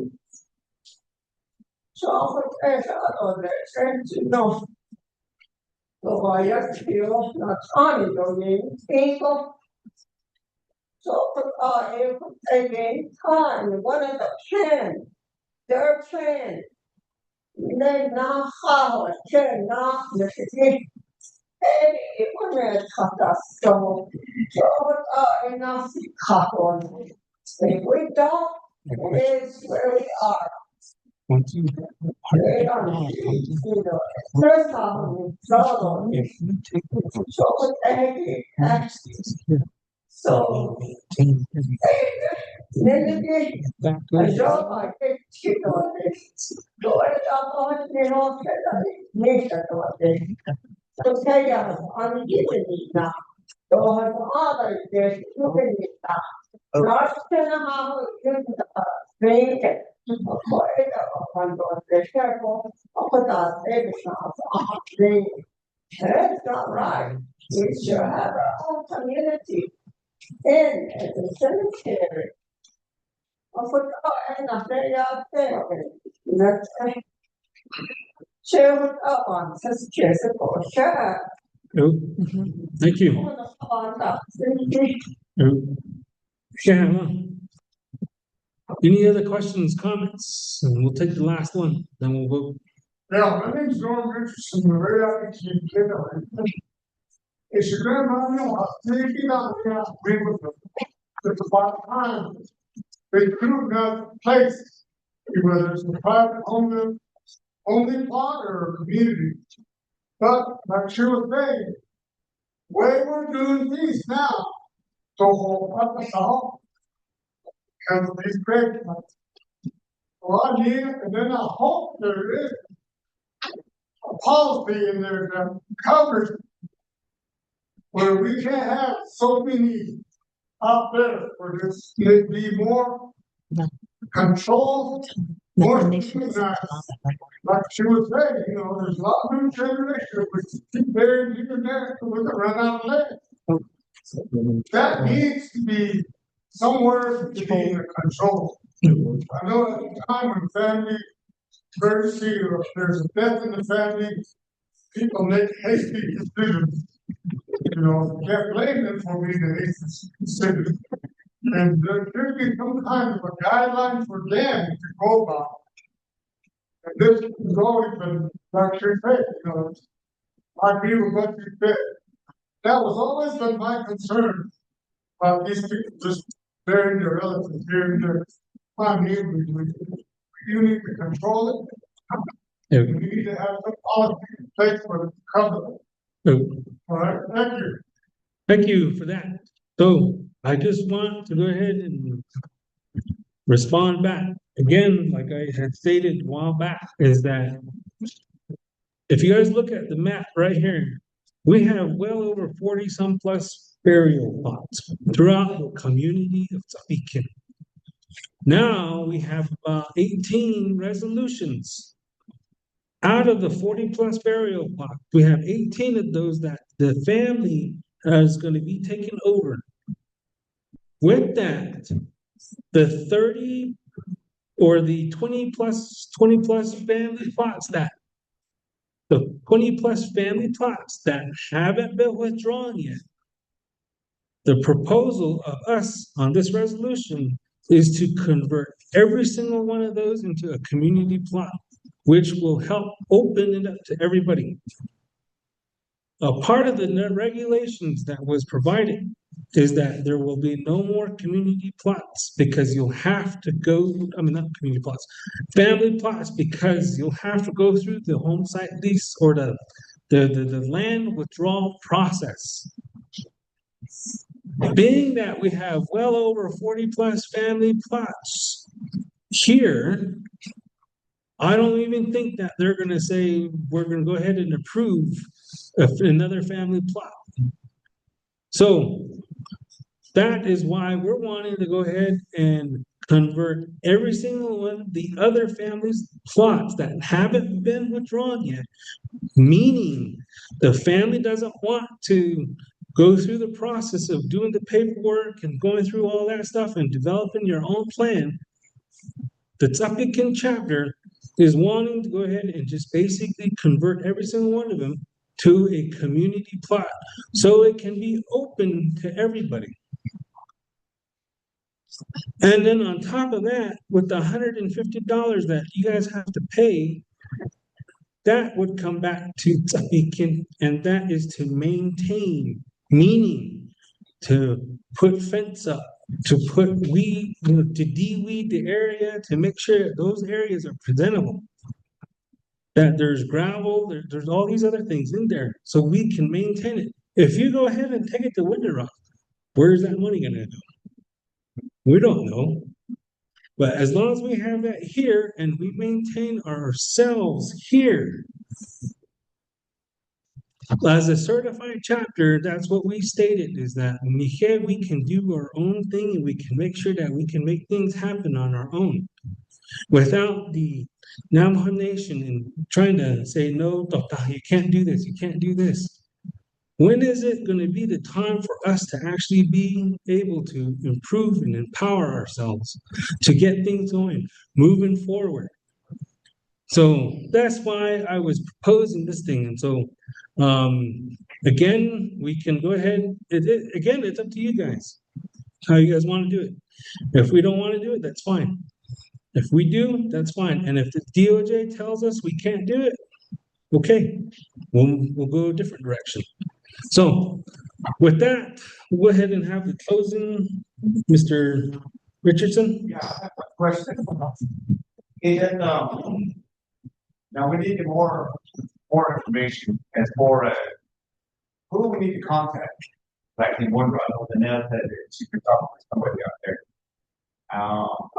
The information, who do we need to get out there to our family burial?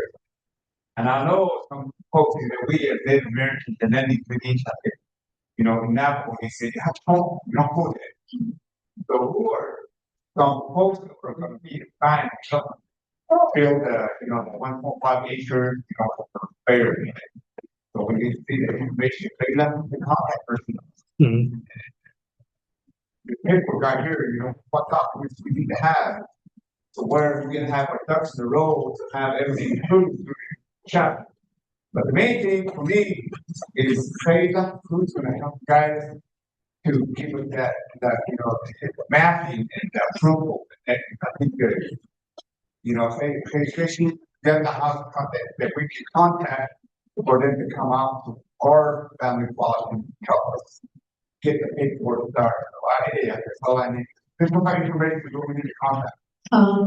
They always tell us to go by the direction. Why I know I'm an educator, but it's too confusing. If you go through there, Do we all have laptops at home?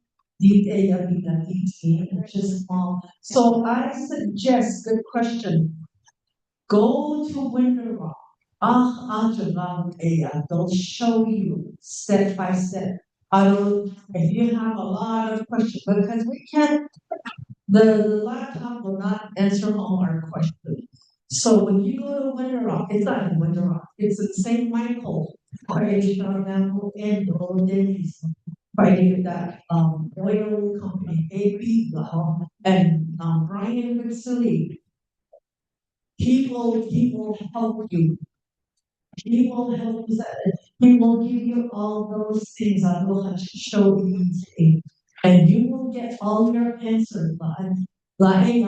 Here we can't really walk you through because all these are on your own checklist, Ada.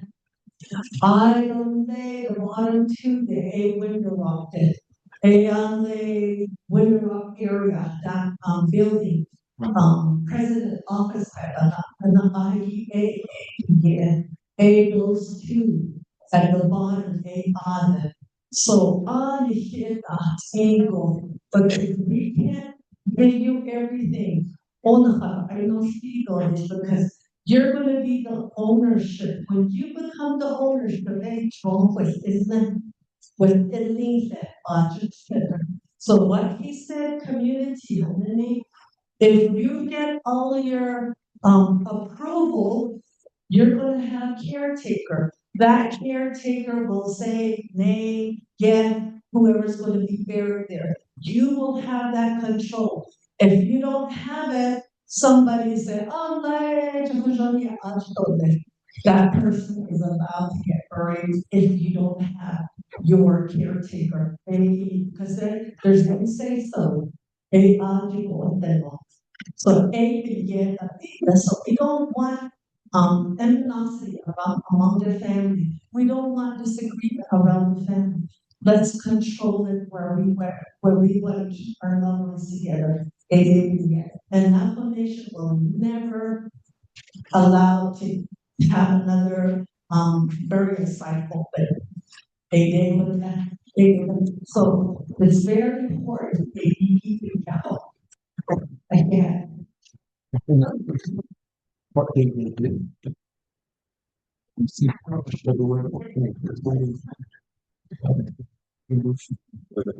This was last year, yeah. Yeah, well, actually, this was in February. Yeah. Just so you guys know, the policy that we're going off and what was been indicated as far as the new burial plots, that was done back in February 14th, 2024. So that was passed back then. So like I stated, 2025, we mentioned that we wanted to do this. And that's where we're at now.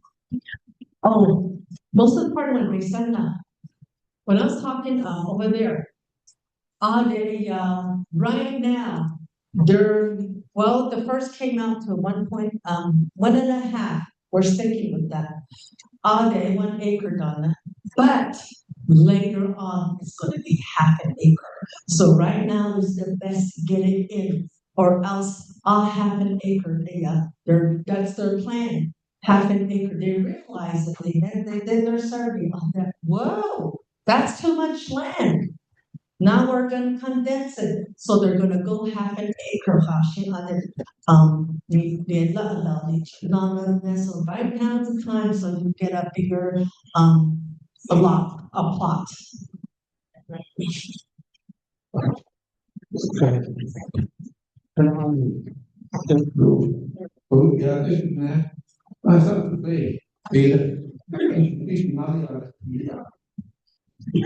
That's me, acres, but it take it down to half acre. And they will also distribute that means. Now you gotta call in the survey crew again. Our parents. Where you guys report that, and where do you think that money's coming? It's out of your pocket then to extend that. So if I say, cut it down, it was a different direction. And the general land department. They are really conflicts of interest. Maybe, a new crew came, new director came. Yeah, he came back to one acre. Now they're saying half an acre. So cut it out.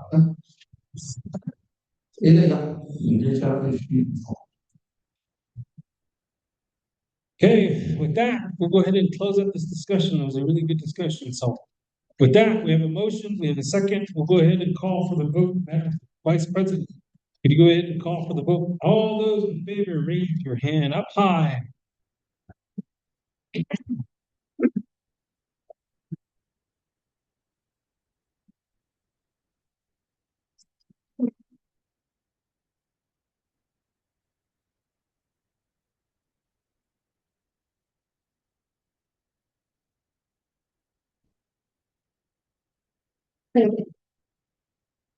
Thirty, 31, 32, 33, 34. Total is 34 in favor. Opposed?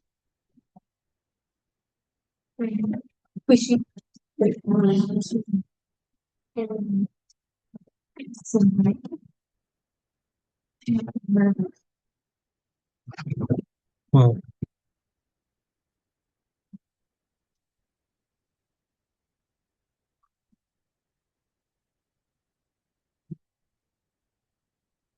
11. Abstain. 2.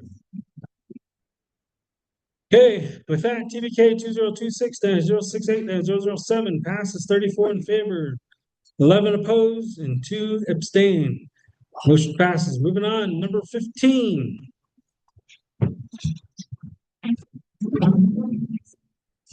Again, we had to modify the resolution, so now we're on resolution number 15, just so you know.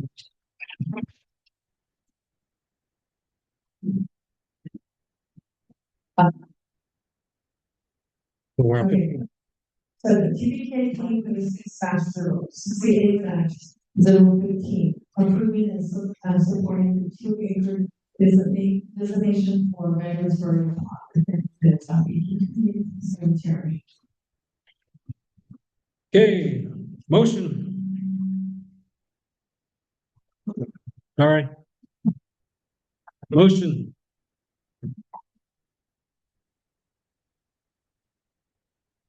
This one here is number 15 resolution, just so you know. Do I have a motion? Lena? Second. Billy?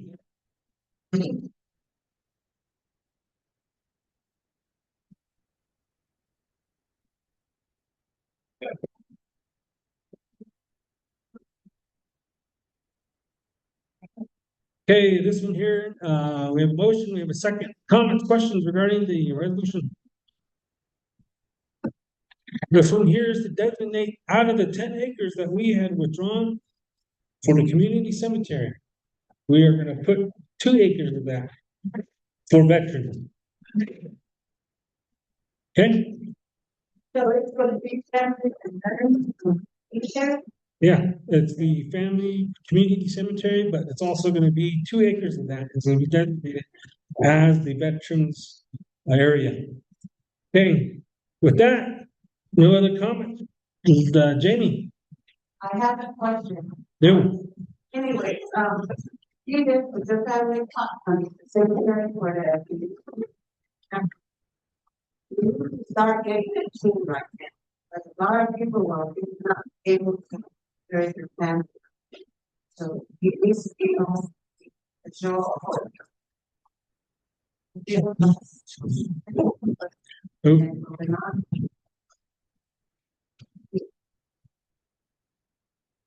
Yes, so Jamie, thank you for that. The question was, we need to get this thing cleaned up as far as the cemetery over there.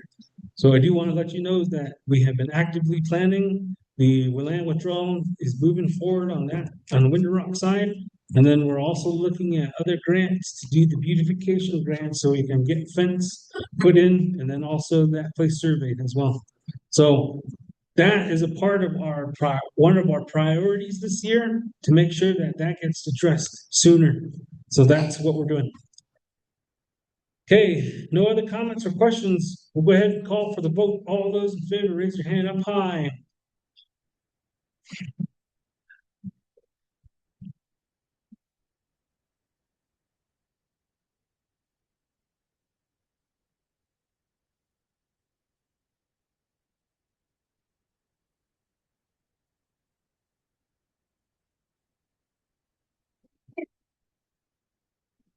$35. Opposed?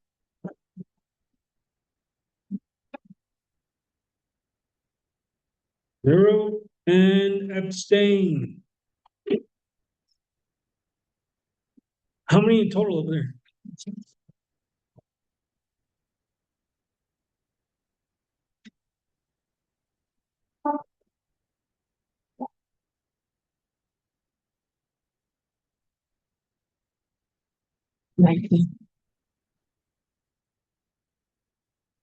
Okay, with that, TBK 2026-068-1015 passes 35 in favor, 0 opposed, 19 abstain. Okay, moving on to number 16. Number 8 on the modified agenda. TBK 2026-068-016, approving and supporting formal land control resolution for the consideration cemetery facility and associated infrastructure to ensure permanent community use.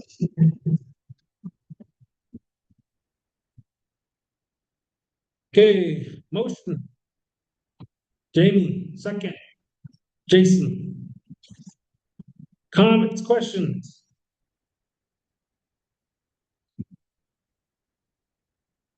Okay, this one here is to formalize land withdrawal for TBK Senior Center.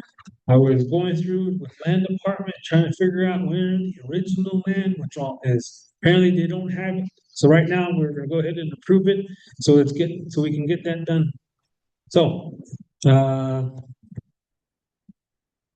no other comments or questions. We'll go ahead and call for the vote. All those in favor, raise your hand up high.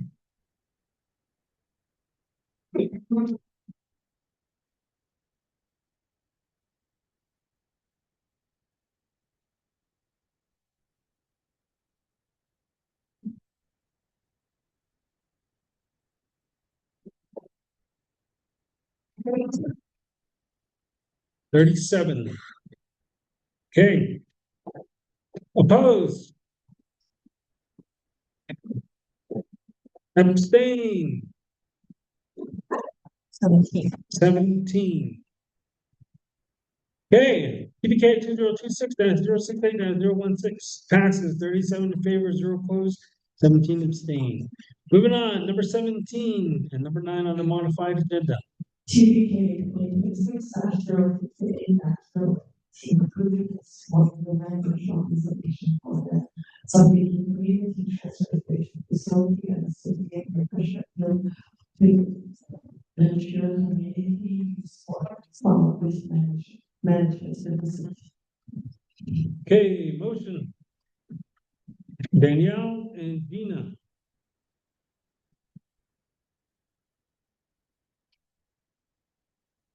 Comments, questions regarding the agenda?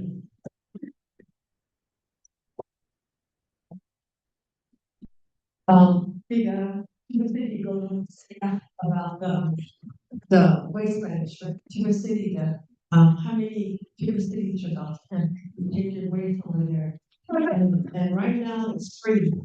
So they wanted to generate a lot and The Coconina and Tuba City City is under them. So they're gonna adopt the prices from Kienta and Antico. We're gonna start paying, and it's one idea, they, hopefully they found the end of the kitchen. Kisani.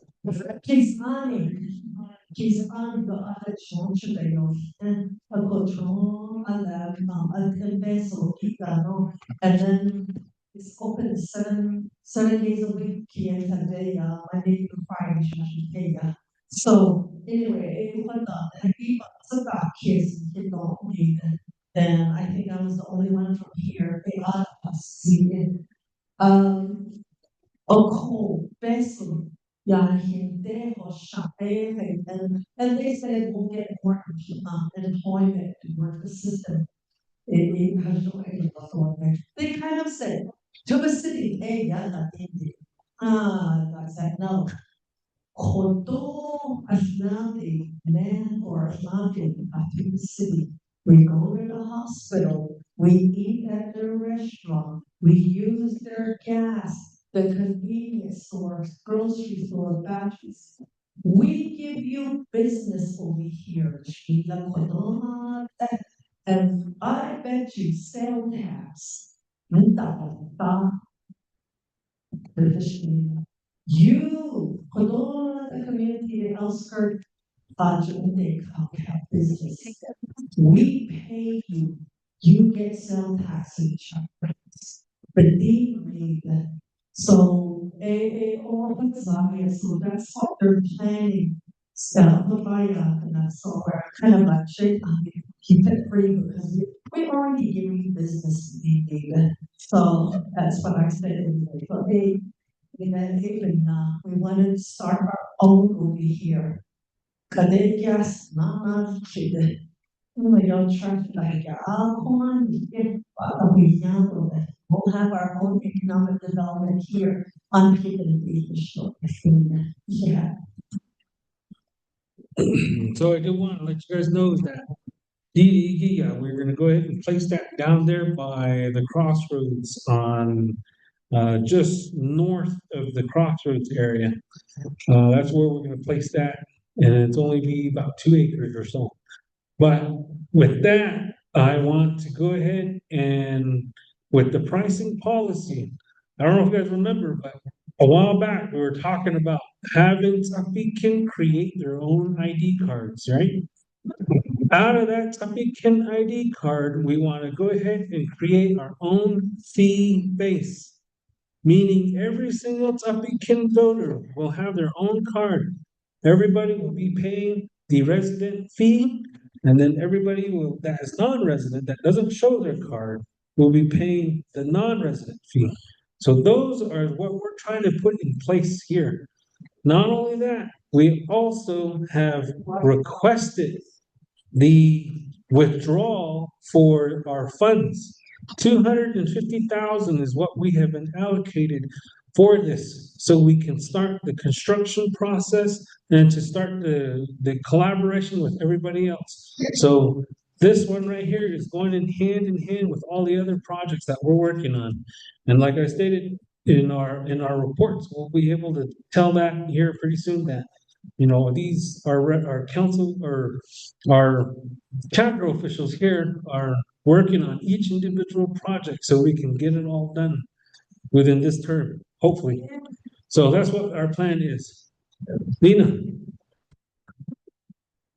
There's a notice that I saw from to the city, they would start paying for the trash. You haul your trash over there. I didn't get not on there, but in the no, there are so what on the sheets and out there, not on there, some questions because the audio. So no, I actually. So yeah, you know, up or down, not so see, when you go places along the side of the fence, there's trash everywhere you look. So everybody knows, Earth's beauty. Maldita. No,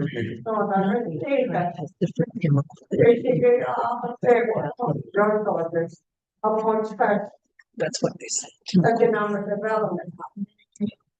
Okay, Shma, I do want to point out, this is all the legal dumping sites that I have went in to personally verify that they all have illegal dumping sites. So with that, we had put in a grant to get all these other items cleaned up along with our new transfer station. We should be able to get all this done. So those are the active plans and the processes that we're working on to making sure that we make Ts'ah Bii beautiful again. So we just want to make sure that you guys have that there. Thomas, go ahead. Concerning whether it is just to use the order, or the part, or the.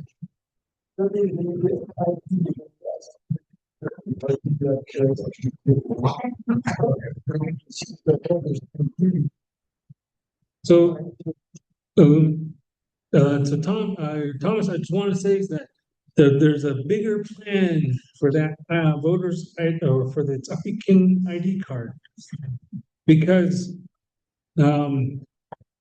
what we want to utilize is when we get our recreational building, because we also have a plan to make a recreational building. Each and every single one of us who have a card will be able to scan into that building to utilize it as at your own leisure, your own pleasure. Once this building, this chapter is going to become the new wellness center too. We're wanting to make sure that this gets converted over to a wellness center once we build our new chapter house down there at Crossroads. So what the plan right now is to have an ID card so everybody knows that you're a Ts'ah Bii voter. And then you have the ability to go into the chapter here and present your card. So then that way you don't have to go through this whole process of paperwork and all that stuff. Because what we want to do is combine and digitize a lot of the application process instead of having to go through this whole paperwork. Like you guys see right here, this is just to approve a couple of the resolutions. We want to be able to modernize, to be more efficient. And that is the plan, to have the ID card. Not only that, it also presents a ability to have some pride with being a Ts'ah Bii member.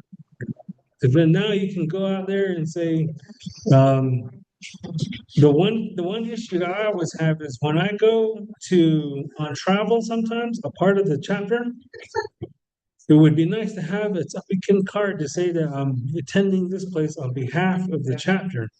So I can get a government rate, but sometimes I don't get that. So that's the reason why. But that's just one reason, but we want to be able to make sure that we apply that to everybody here. So that is the plan. Okay. And it's good for us because we as Ts'ah Bii we can say that we're better than all the other chapters. We're better than Chanso. I didn't say that. Honestly. So that's the plan right there. So, and it'll help with the immigration stuff too. So make sure. Mr. President. Who's this? Helroy, go ahead. Helroy. Yes, hi. My name is Helroy Adson. I live right down in Inscription House area, Crossroads area, more specifically. I see that now we've moved the transfer station down towards Crossroads area. I lived and I grew up around Crossroads area all my life. Clearly, we've lost the land to the chapter there, and I just worry about this transfer station coming in again, being that the chapter has already collected the land of all corners of the Crossroads area. And I know we have flea markets that take place there, and they don't pick up after themselves, and all that trash blows out towards our our places where we live right around there. And people then tell us that we're the ones who's making all that trash. And now that there's a trash transfer station being put in place, I worry that whatever trash that's already accumulated there is just going to collect even more. Perhaps if the chapter could provide some service in collecting trash that people make there at the flea market. This whole beautification and take care of your land stuff. It's something that you could just easily say at a chapter meeting, but those kind of things are not put in place. So I asked the chapter, maybe perhaps before we do just transfer station, we really do beautify the land there and help maintain the land. I mean, y'all are talking about putting up a wellness center and a chapter house and stuff like that. Perhaps we ought to work on that before we get there. Thank you.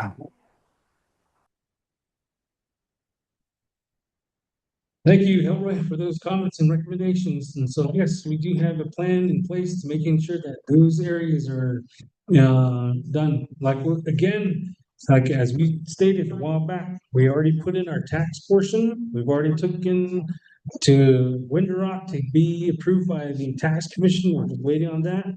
Once that is in place and we have some revenue coming into the chapter, those programs will actually benefit themselves by where we have the ability to employ either a labor to help pick up the trash, the ability to maintain those areas. That is the whole process of trying to make sure that we take care of ourselves. And so that's what we're planning on doing. And so yes, those comments will be definitely considered when we are doing these programs. Thank you.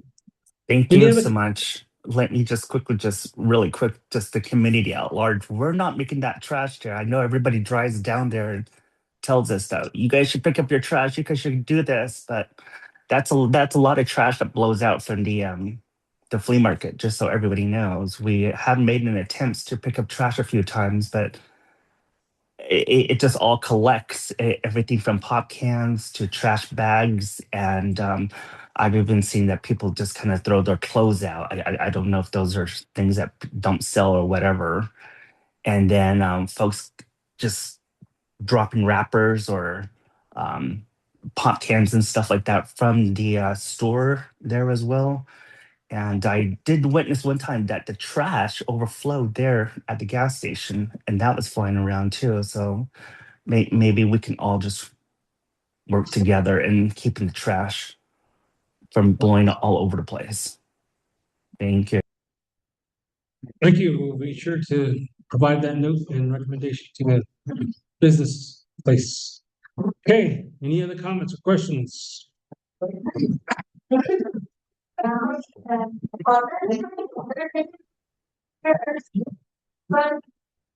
Trying to build your own There is some locations, but typically down there in the crossroads area is like the central point to everywhere. So that would be beneficial to put it down there, I think. Okay. No other comments or questions? Call for the vote. All those in favor? Whoa. Okay, hold on. Jamie, go ahead. Let's see, you're thinking it down in the front room.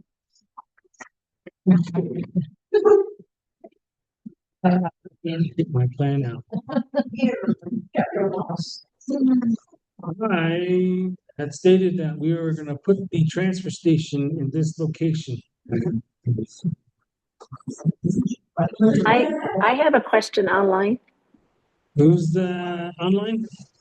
Yes, Ray, This is- go ahead.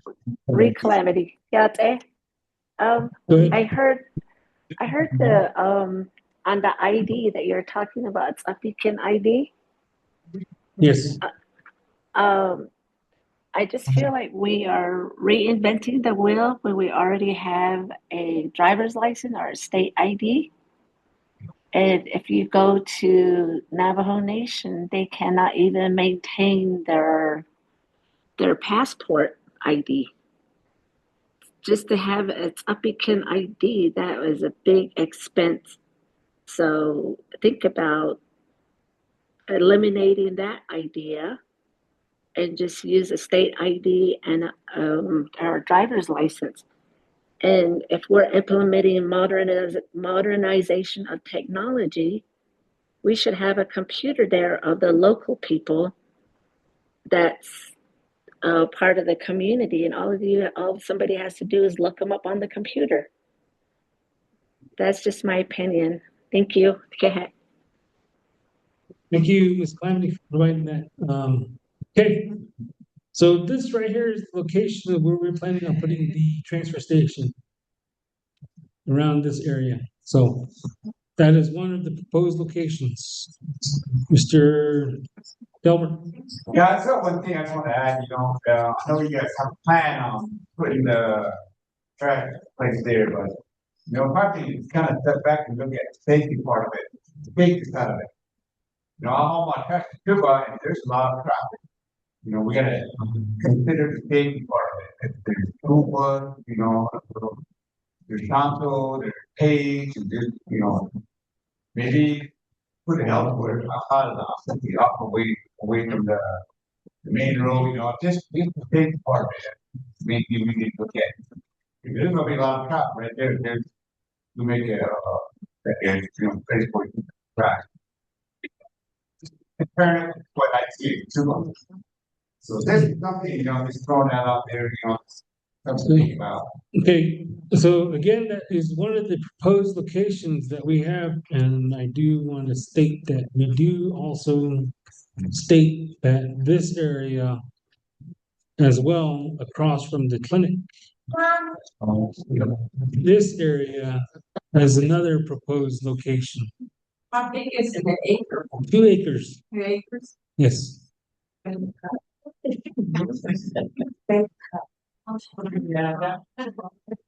So those are the 2 locations that we have proposed.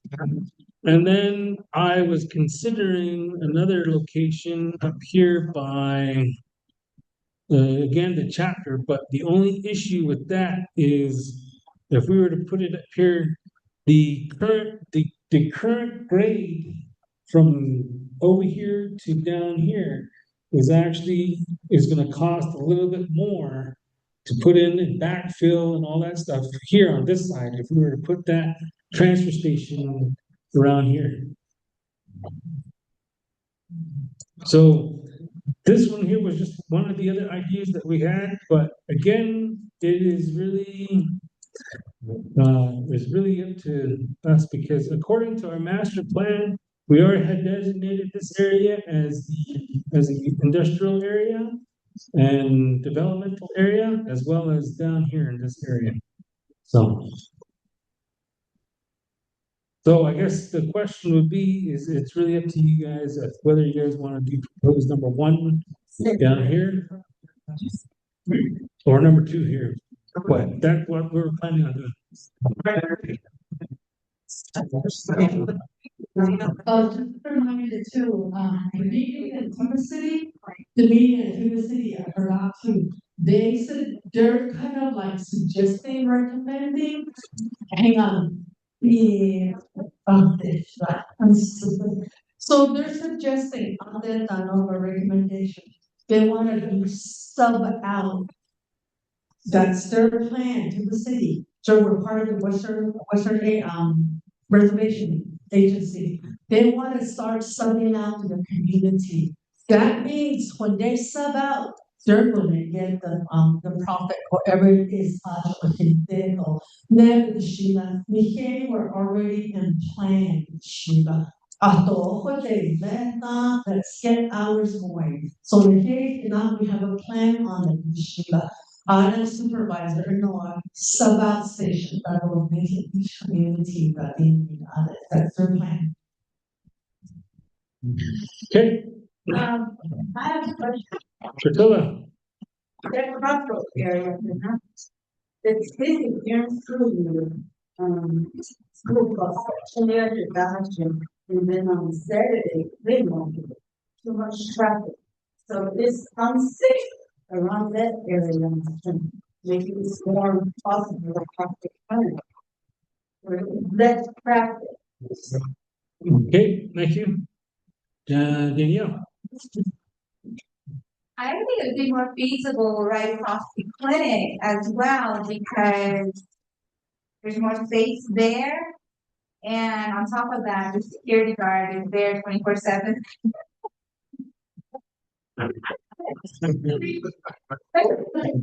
Oh, I just people. So it's park right there on the hill.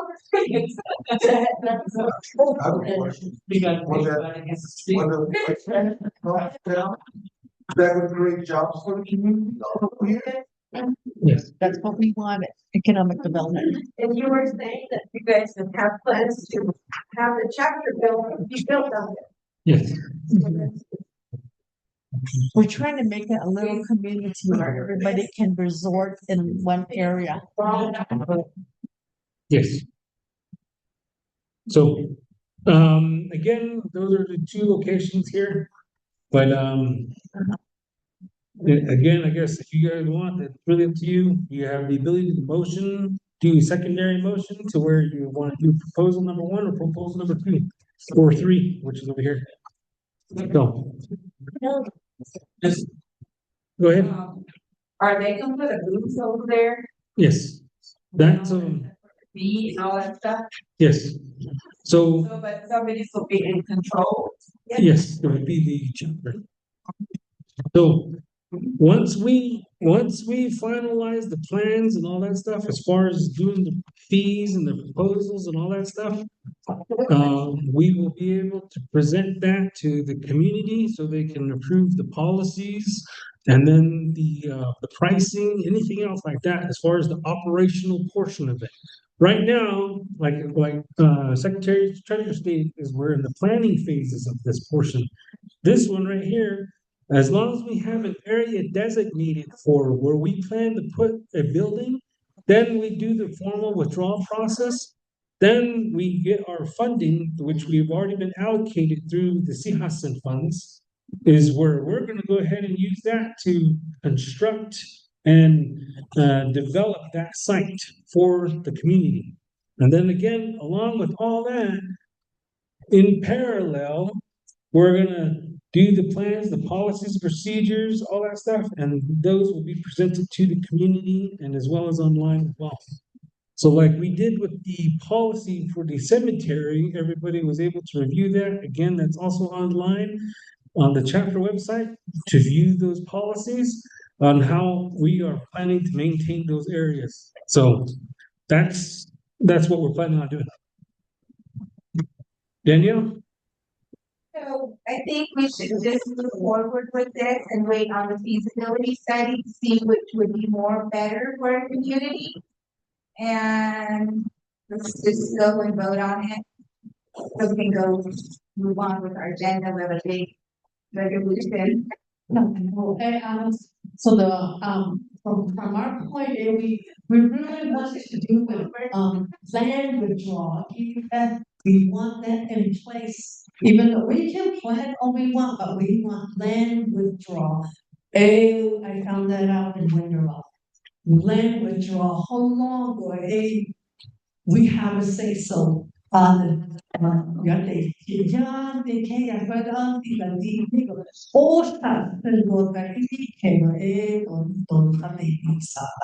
land withdrawal is very important for our future planning zone.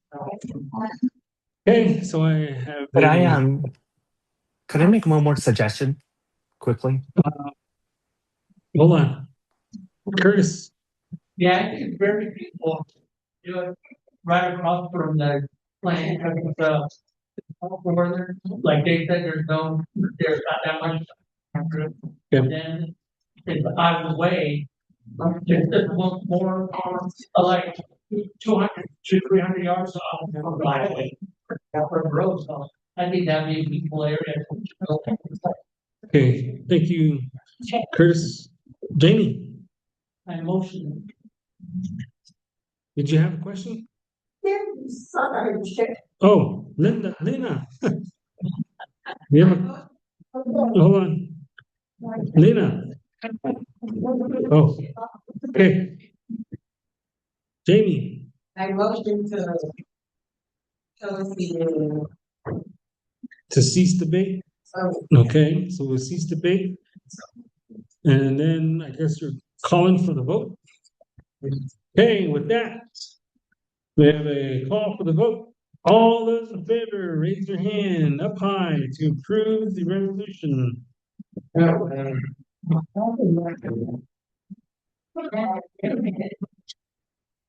They all go. 1, 2, 3, 4, 5, 6, 7, 8, 9, 10, 11, 12, 13, 14, 15, 16, 17, 18, 19, 20, 21, 22, 23, 24, 25, 26, 27, 28, 29, 30. 31, 32, 33, 34. Okay, 34. Opposed? Opposed? Abstain?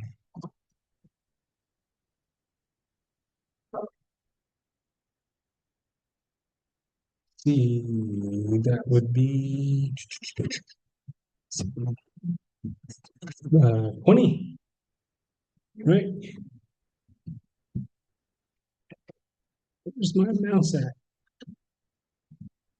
Okay, with that, total TBK 2026-068-017 passes with 34 in favor, 20 abstain.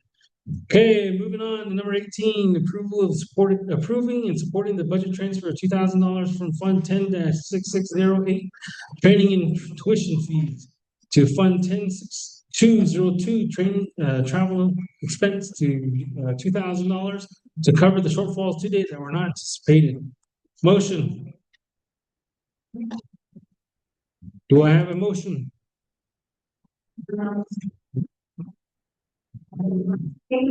Jamie? I motion and I have a question. Is Shanghai training?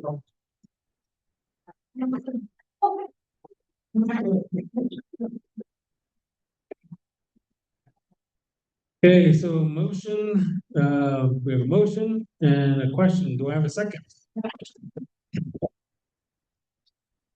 Priscilla?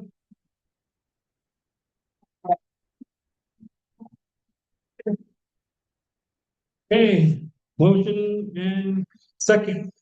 Comments and questions. The question that was raised is where's the training? This one here is to, I believe it was to just transfer funds from the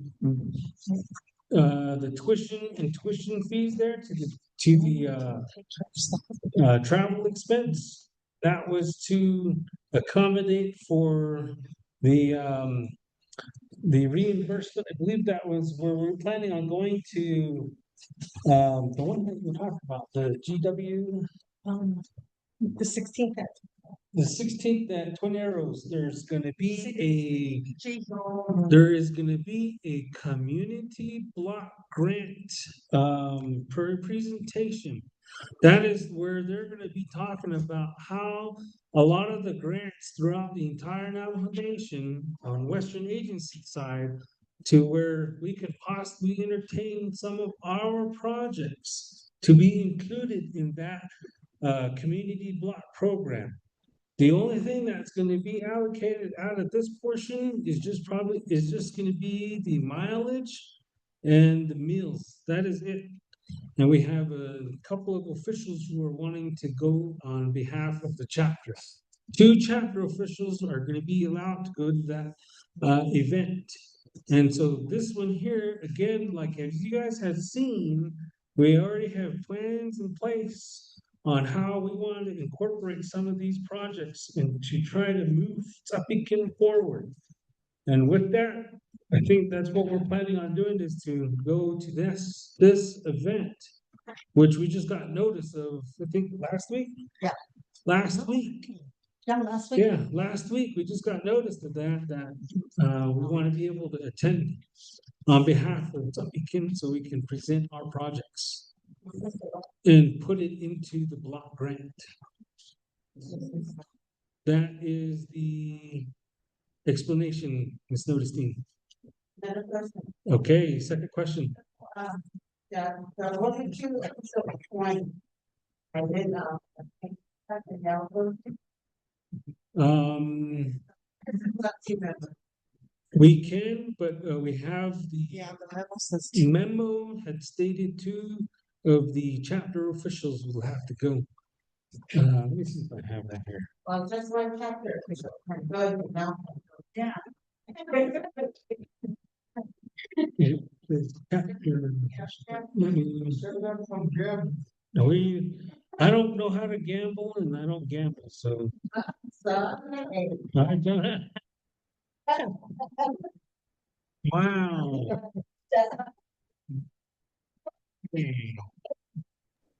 I have a question online.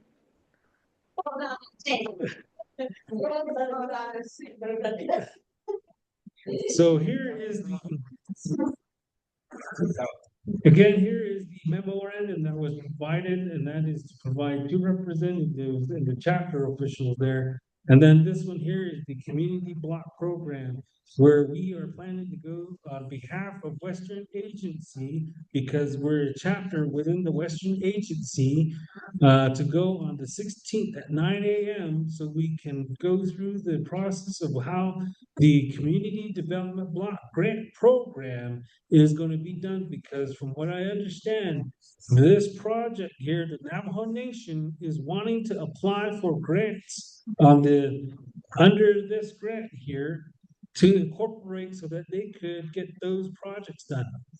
So what we're wanting to do is to provide all of our projects and to put it inside this grant so we can get awarded, so we can start proceeding forward. Hopefully. Again, that's the reason why we're wanting to go over there. Okay, call for the vote. I have a All question.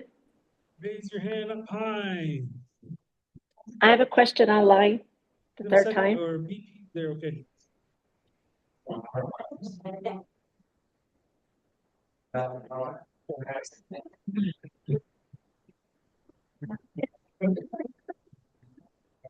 Hello.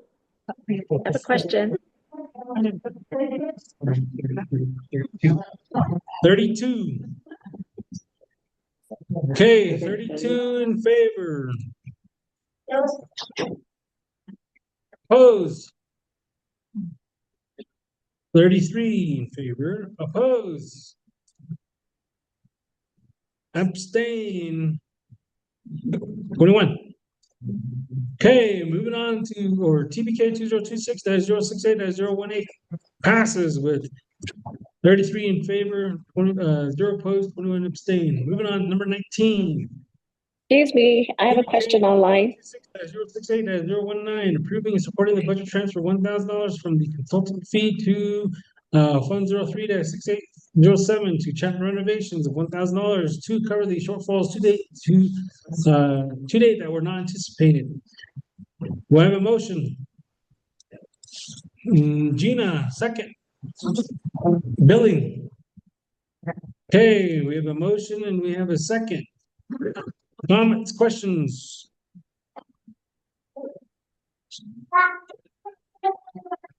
This one here, again, is a part of the chapter renovation, so where we are going to be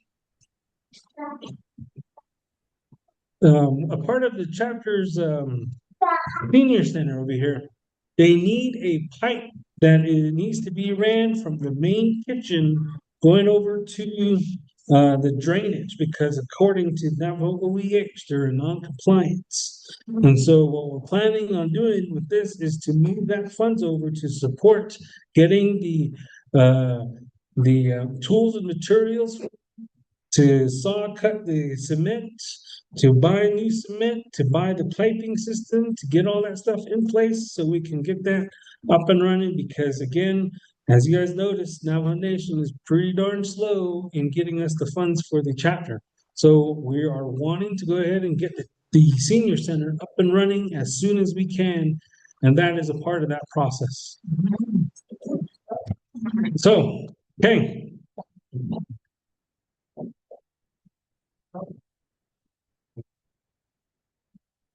Okay, hold on here.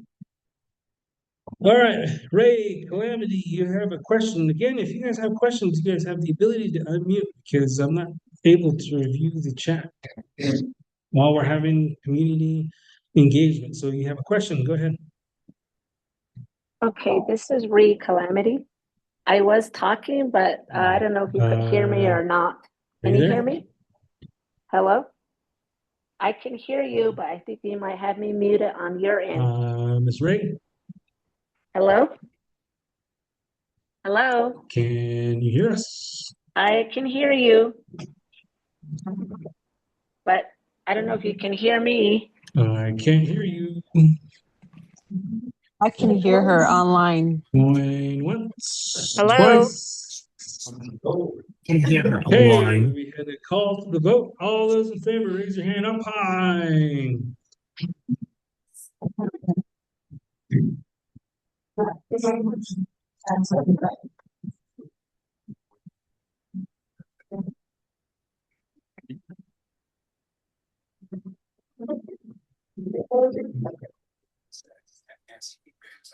Forty.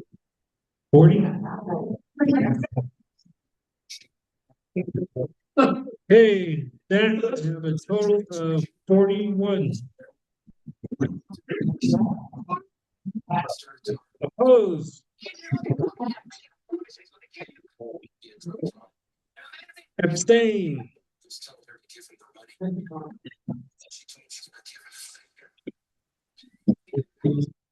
Four, so 54 altogether. That would be 8. Okay. TBK 2026-068-019 passes with 41 approved, 0 opposed, and 13 abstain. Okay, with that, moving on to the consent agenda that we were all waiting for. Okay, with this, we will go ahead and move on to the passage. Do I have a motion?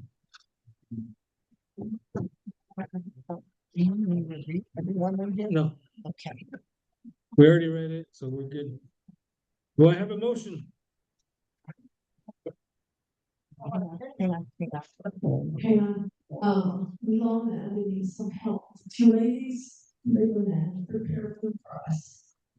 Aiding and Mama will together. So we need 2 ladies to get the food ready there for us. Hold up, okay, yeah. Thank you, Danielle. Your motion? Um, Before we go entertain questions, let's go ahead and do a motion. you want to Which resolution would that be? approving the budget transfer from something office supply. The last, number 20. No, number 20 is not on there.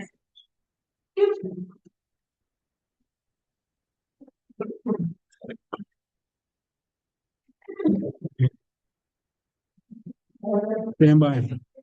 Budget transfer for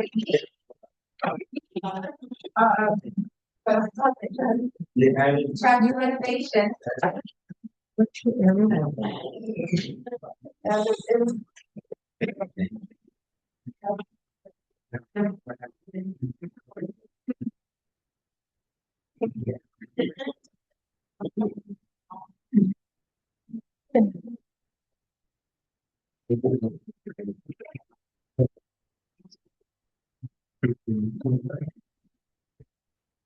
Oh, yeah, that's right. You were right.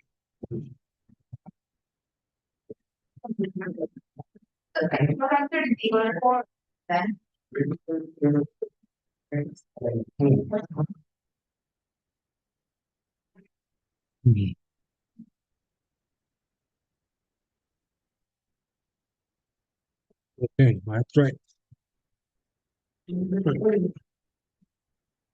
Yeah.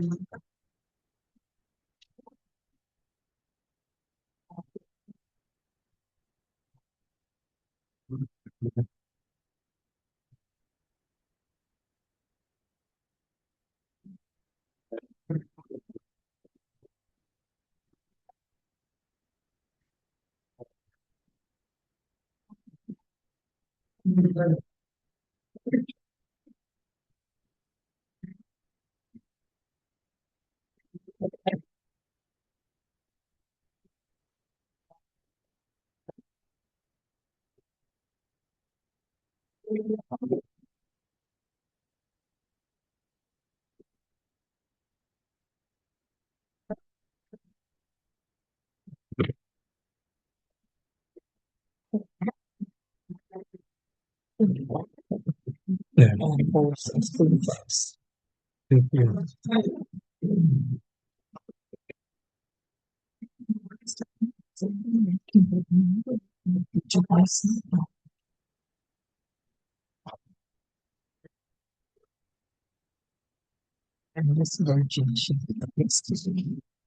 Yeah, I do apologize for that, and that was my technical error. Me, as a leader, I can tell you that I admit something when I'm wrong, so thank you for catching that. So number 20, we'll go ahead and add on to here. A motion, Danielle? Oh, sorry. Go ahead and read it.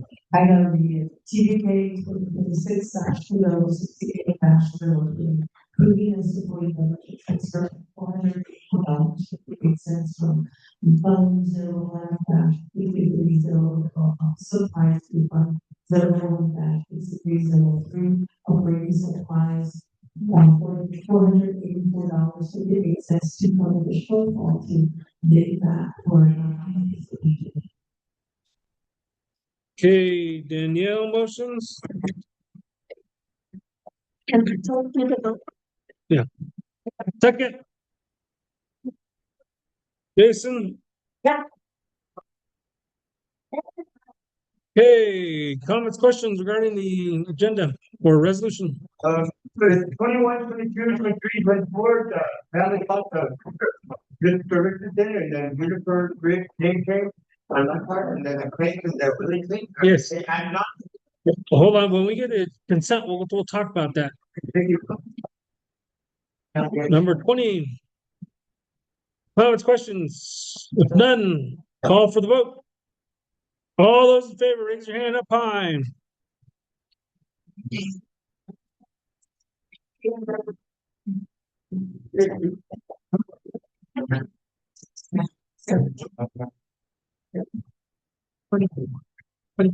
Twenty-six.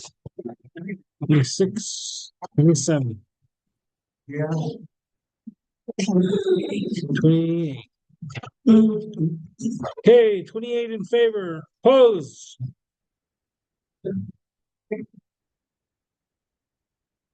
Abstain. 26. Right? 26. Okay, with that, TBK 2026-068-020 passes with 28 in favor, 0 opposed, 26 abstain. Moving on to the consent agenda, which involves all of the burial plots. So we'll go TBK 2026-068, which is the family plot for Jeanette at this location. Number 9 is going to be the Sombrero family plot at this grid location. And number 10, which is the Crank family plot. Number 11 is the Reed Spencer Whitehat plot. Number 12 is the Portage Cheaton, which is the amending of the resolution of 31408 and 28613 to Portage Cheaton Memorial Hillside.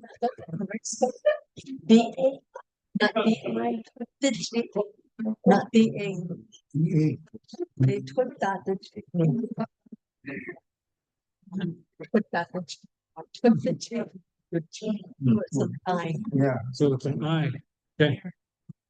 All right. Number 13 is the Jackson plot. Number 14 is the Clinton plot. Number 21. Which is the, sorry, that's probably the wrong. Yeah, this one here is actually the wrong one.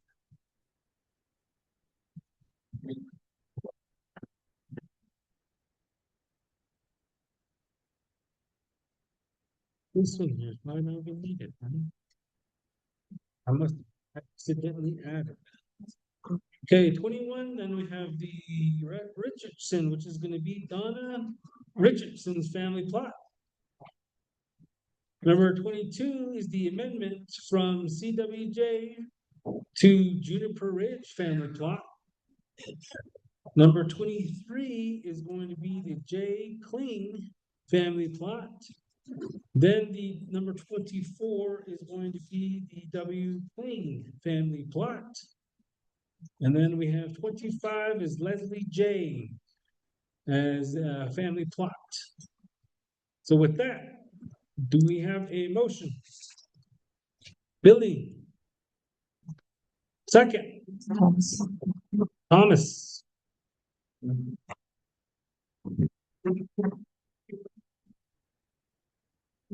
Okay, comments, questions regarding the resolutions?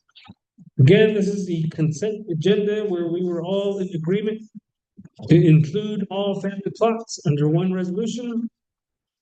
Comment, questions? If none, Cole. Which one's that one? W. Clean, right? No, Craig. Was it J? J. J. Clean. Probably why I did that. Right there. J. Sorry about that. J. Craig for number 23. Okay. With that, we'll go ahead and call for the vote. All those in favor. We have one question over here. Go ahead. Family on there? Arizona? We have W. Clean here. Okay. With that, we'll go ahead and call for the vote. All those in favor, raise your hand up high. Madam Secretary, take roll. All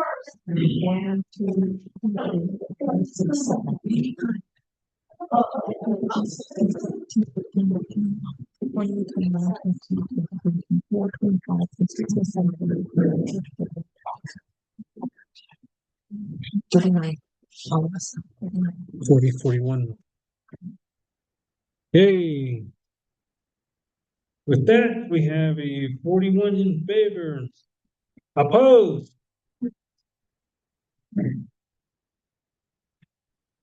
Abstain.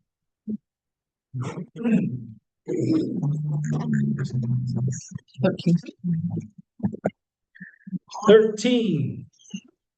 Okay, TBK 2026-068. 008, 9, 10, 11, 12, 13, 14, 21, 22, 23, 24, 25. Pass. Thank you. 41 in favor, 0 opposed, 13 abstain. With that, we conclude our resolutions. Okay, moving on to reports. Chapter President. All right. So with that, I do want to go ahead and say thank you guys all for staying here and sticking out with us and providing those active collaboration and deliberations here and all that other good stuff. So I do want to say thank you for that. As a part of your Ts'ah Bii chapter president, I had stated multiple times here that We have certain plans in place on how we're gonna try to progress in Ts'ah forward. One was to go ahead and get all the resolutions in place to ensure that land withdrawal is properly done. We do want to have the transfer station in place too as well. We also are working hard to get the warehouse completed and electrified on its own permanent power. We're also working to get the senior center up and running, as far as maintaining and repairing those items that need to be repaired. And then also the Head Start process, we're working with the Department of Education, along with the state of Arizona's Department of Education, to really try to get that reopened. We're looking at wanting to also include our chapter area. We're back in discussions with the current designer who's working on doing the chapter portion as well as the senior center. So we're working on getting a senior center developed out here. We also are working on getting the land withdrawals done for the transfer station along with the senior center. We have also looked at other opportunities as far as getting some other grants, which we've applied for. We're hoping to get awarded those. Not only that, so we have completed the rural addressing portion. Part of the chapter's mission this month and the next up until the September is to go ahead and get those signs posted on everyone's homes. That way they all have their residential address. Again, a part of that, we have made sure that we address every single home on the res or here. And if you guys want, I can take you guys to look at that. This one here is the current map that has been set up as we're working through to make sure that everybody has their own address. According to this here, we have indicated that all these roads and other areas, we want to make sure that everybody has an addressable home. So as you guys go through here, our chapter labor here is going to be going through each and every one of these areas and putting in those red signs for the rural addressing. And then with that, you will also be issued a letter that also provides you your physical address to that location. So again, in the coming months, we will have this up and running. So as far as an example, we have completed this portion here. So each and every single person who has a residential address has a verified home here on this map here. So let's say we're gonna go ahead and this person here, this address to this house or this resident is 110 on TBK 4359. That address will be indicated here. Again, this is an example, but this one right here is now considered your verified address.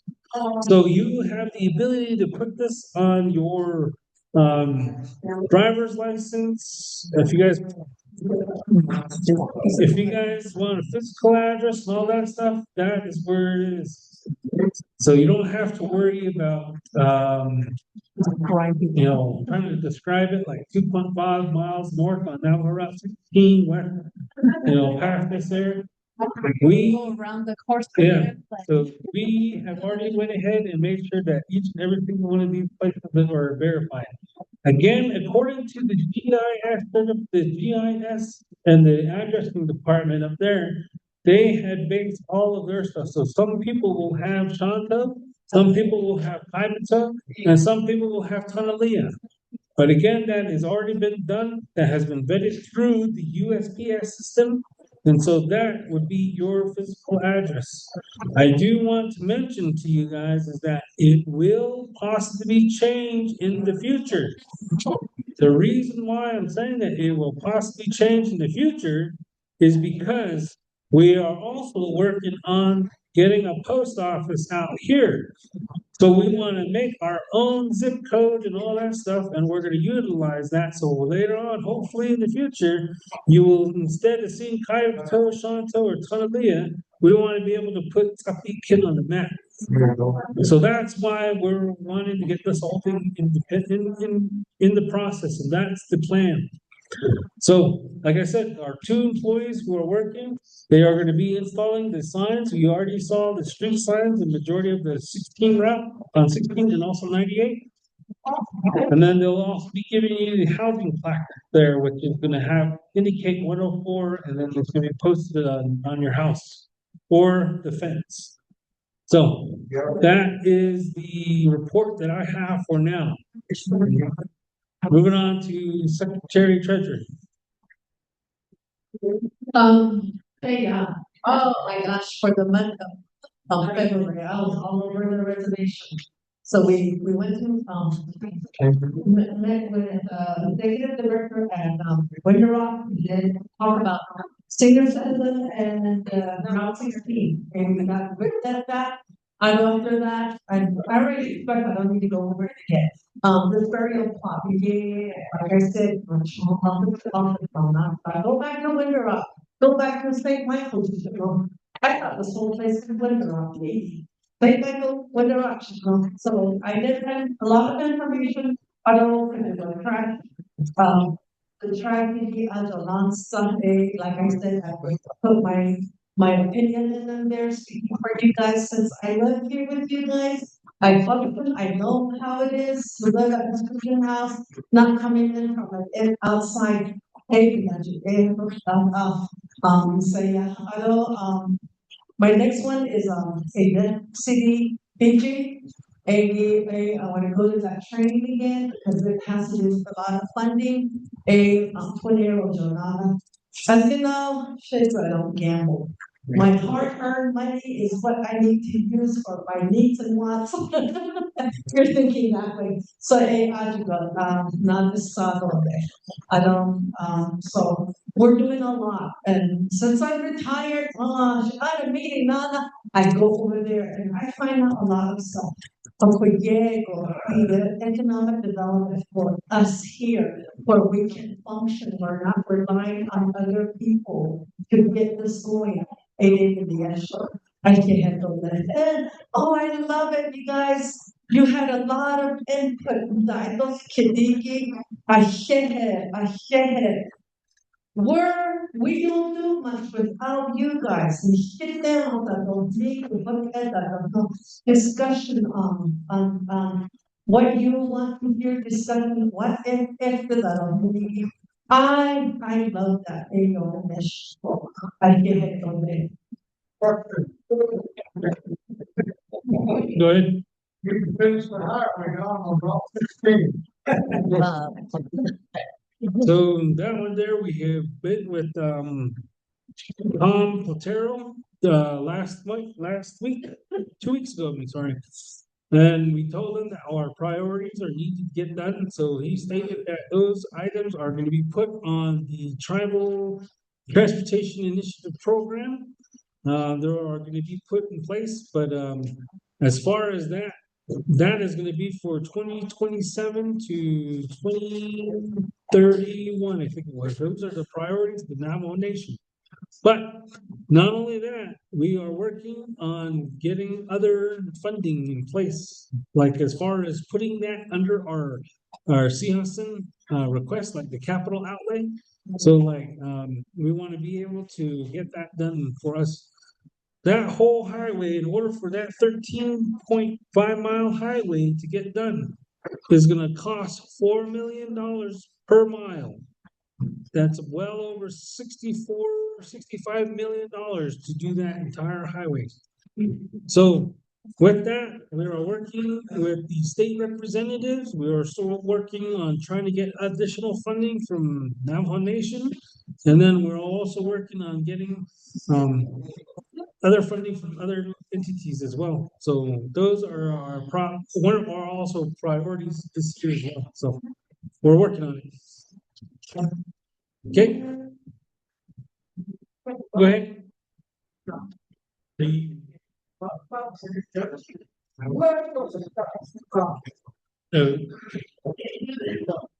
Um,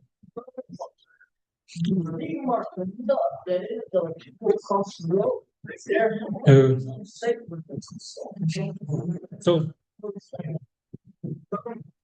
yeah, so that right there, the question to have a roundabout at now we're Route 16 and 98. We had met with Arizona Department of Transportation, and they had stated that that area is not feasible for a roundabout. Not only that, we as the community or as Navajo Nation, we can provide funds to get that roundabout in place and pay in ADOT to complete it for us. But right now, we are looking to get an estimated cost of how much that would be, because we want to be able to include that on some of our other projects. So as far as I understand, I think it costs like $24 million for that roundabout over there in Clementine. So that's something that we're gonna have to look into our area.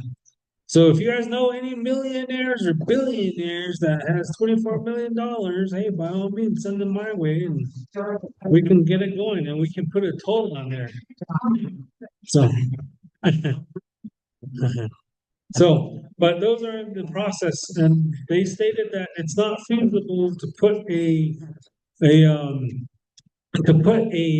roundabout there because apparently they're saying there's not enough traffic to justify a roundabout there. Even though we have already indicated that there was a couple of fatalities, there's a bunch of accidents, and also it gets busy down at that intersection, people speed. So even when we provided that information to ADOT, they still have stated that the documentation and the traffic records do not suffice or do not meet the minimum standards for them to put a roundabout there. And the only way we can put a roundabout there is if we pay it ourselves. So we're looking at other options. Hey, Dorita, do you have anything? No? Okay. Vernon. Senior Center, Carol? Head Start vacant, CHR vacant, veterans. As your vice commander, I'm the vice commander here for the Veteran Committee. I was in the Marine Corps, just so you guys all know. We went ahead and approved a resolution to also allocate the veterans cemetery. Not only that, there are still some funding available for the veterans. If you guys need to go ahead and apply for that, by all means.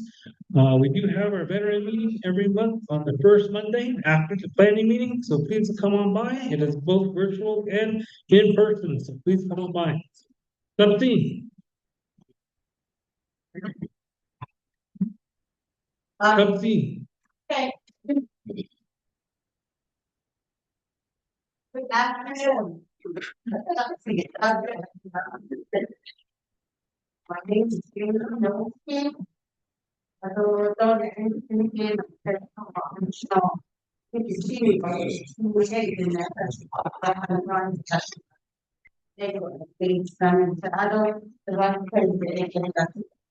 And then it's a picture treasure. And the river is very old. And then we have an alternate in Ronald Reagan. Yeah.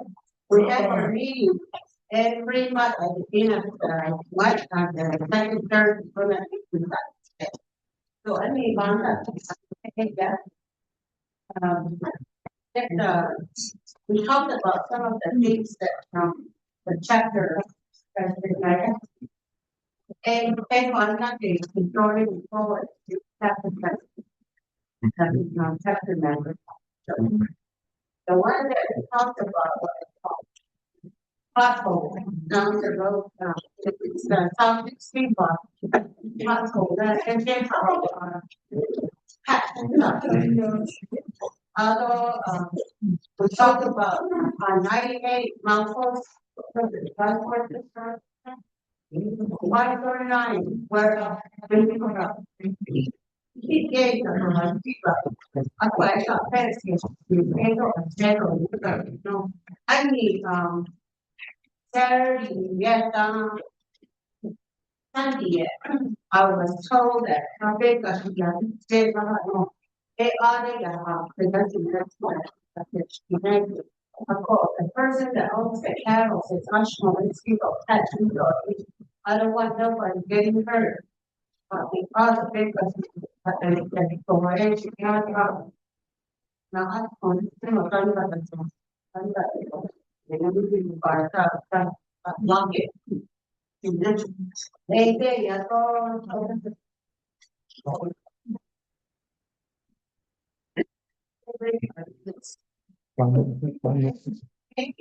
talk about and so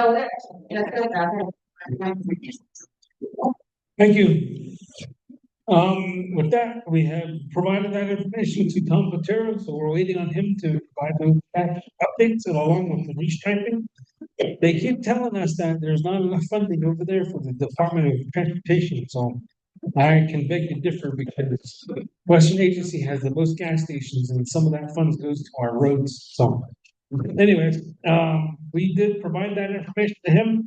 I did email the North Agency of ADOT to provide a representative to go and ensure that those areas are checked and blocked off for the, that fence that needs to be repaired.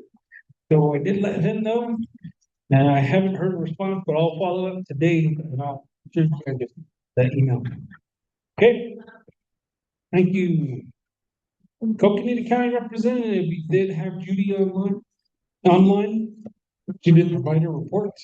Moving on to IHS Inscription House, Health Center, Health Services Representative. Yeah, that's. It's been a long day. yeah, and, pay, they buy, yeah. And I can, they can, freedom advocate, the freedom technology. I just wanted to inform the, community and surrounding chapters because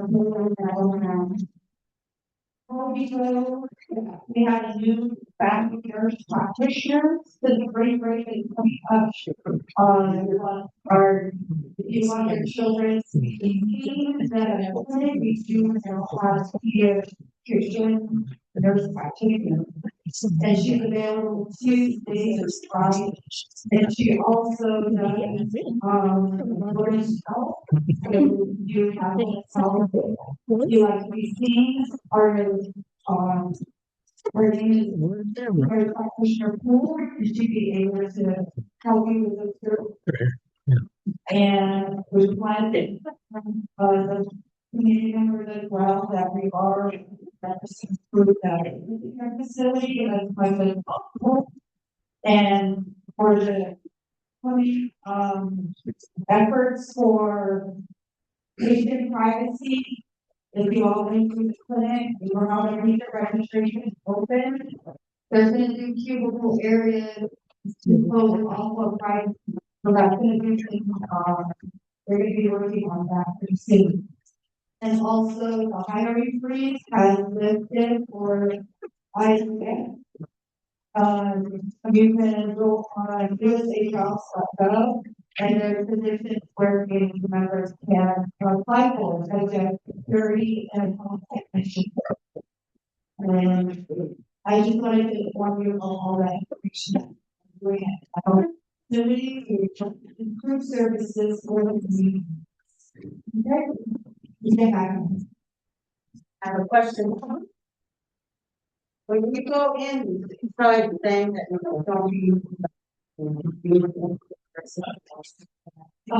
And then get other people, that they're not friendly, you don't get. I can get things like that, I don't think. If you experience that. You know, those boxes roll on, maybe, or they have little paper sheets in there that you can do it suggested. You can offer improvement or maybe to improve, complaint or concerns, you're right against, right? Then I will be addressing that. So, and, do that, not even ask me, I will find it when. Could we go down to the clinic as well? The new first practitioner, a lot of the elders or, they do say they can understand her. And also the next one is, we do have a clinic down there, but majority of the time we're referred out back to the city. And why do we have a clinic there when we're told, go to the city, we can't do anything here for you. Go to Kayenta, we can't do anything here for you. We have a clinic there. So our clinic services is what they call ambulatory services. So for the ambulatory services, if we are not able to have, let's say, someone that's gonna look at their piece of life, we have to refer out. And give you the services, that's a range. And what other services? That's where we further. The non and the specialty services for the twin, or first areas, they can still receive treatment before the 30. That's all. Next question. Like when you go into the clinic in the morning, then someone is on charge. No provider. The go elsewhere. They able to rent it out to her for Kianda. And now as being the gas prices, that you know, we can go. And that we can divide. And for our elders, our grandmas and all that, they don't need a judge to travel that far. Right. Get investors, wait some time. So provider. The provider is because we have no law. Everyone that amenities that are convenient. And in order, so we try our best to keep our providers.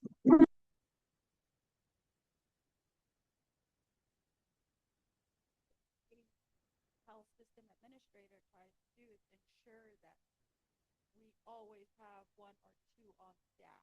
Like this morning, we have the two nurses and one provider. And then we do our best to recruit for contract providers. Contract providers are there within only a couple of months time frame, but we try our best to keep the providers, and that's up to the IHS's hiring process. But we try not to be without a provider. It's always going to overlap one another. Someone is going to be there's always going to be one in the clinic. Okay, I know the resources are scarce, and the Inscription House Clinic is doing its best to provide the services that they can. And we do greatly appreciate your patience. Okay. Anyone have any other questions? Huh?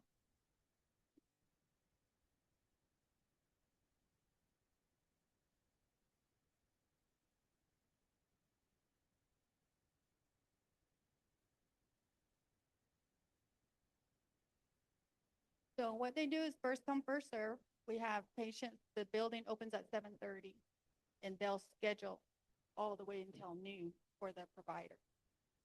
a sheep and not, you don't hardly see anyone in the building at that time.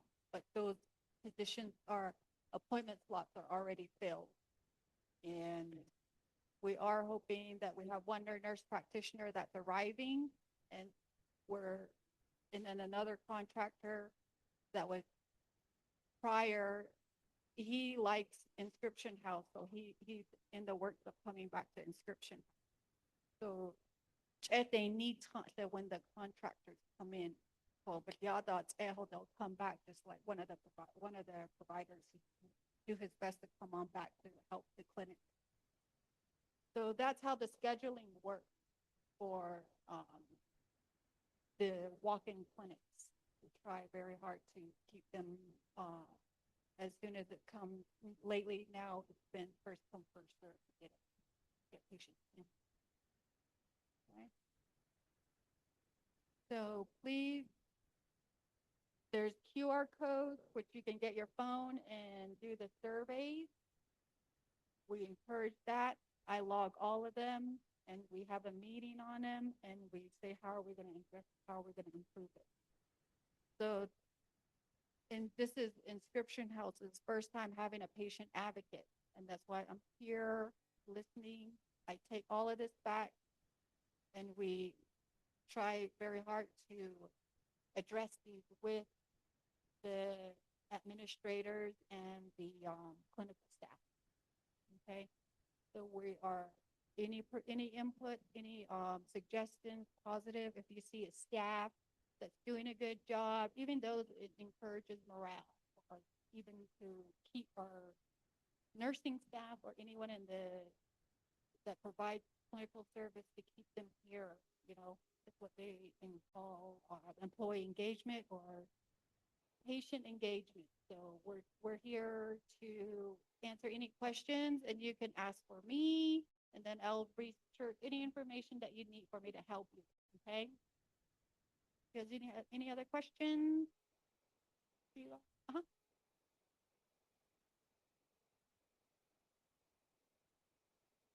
Okay. I'll address that. Okay. I'll address that because we have meetings at 7:30 every morning. Okay.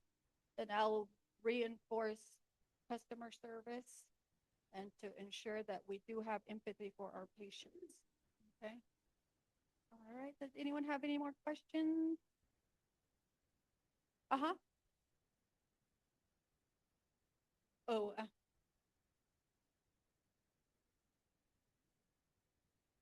yes. Yes. She's like a provider. Oh, she is a provider. Okay. All right. All right. Thank you for your time and questions. Go ahead. Uh-huh.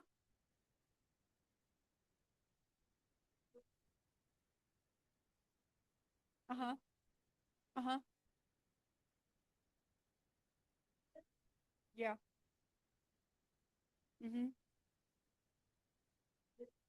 Mm-hmm. The nurse practitioner and the doctor who couldn't see her, they just told her, sorry, we can't help you. You have to go somewhere. Hey, that's that. Hey, finally, we had to take her to a city, and that's where we got her. So a lot of times we get some other treatment over there at the clinic, and we just leave it to ourselves. We want to speak up, but this is the first time we're gonna bringing this out, Yes, that's what our allowance is. So we had to rush her to a city. And we said, why do we have this?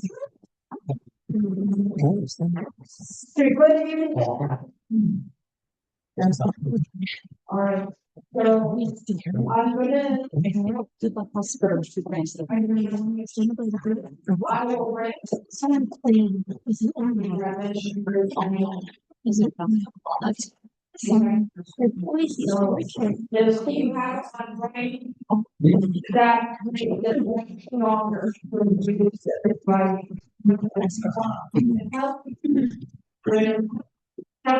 That life right now, together, okay? You concerned, and I've been at a spiritual a lot. I am here. How Instead of writing comments, sometimes you guys don't see the comments right away. They get back in the font. Later, somebody like that was seen in person that minute. That minute, you mind. So we trust me. So the office every day. I'm there, Friday. Look at my children. I come to Friday. My only are from Shanto. And the community members in my area are very precious. My neighbor was done from here every day. They go on. I play with people out. So, anybody you feel comfortable with, you provide, you know, that you have. Okay? But it makes very big. Right? You gonna have any other questions?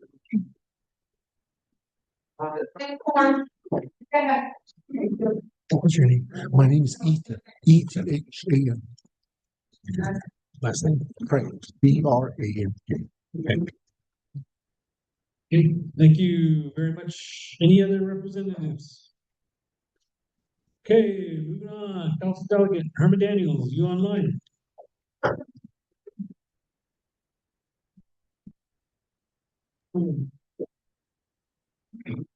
Okay, moving on. Robert, LDA. Hey, good afternoon. Can you hear me? Oh, we can hear you loud and clear. Go ahead. Your floor is yours, 5 minutes. Okay. Just tell me to get off the stage when I go beyond 5 minutes. Good afternoon, everyone. For all those community members and officials and staff in attendance. Ale Larson Dido, Council Dido, non associate Enido, Aron, the Pebanal Associate Ido, Arohokes, Ido and Banda, Nishido, Aronda.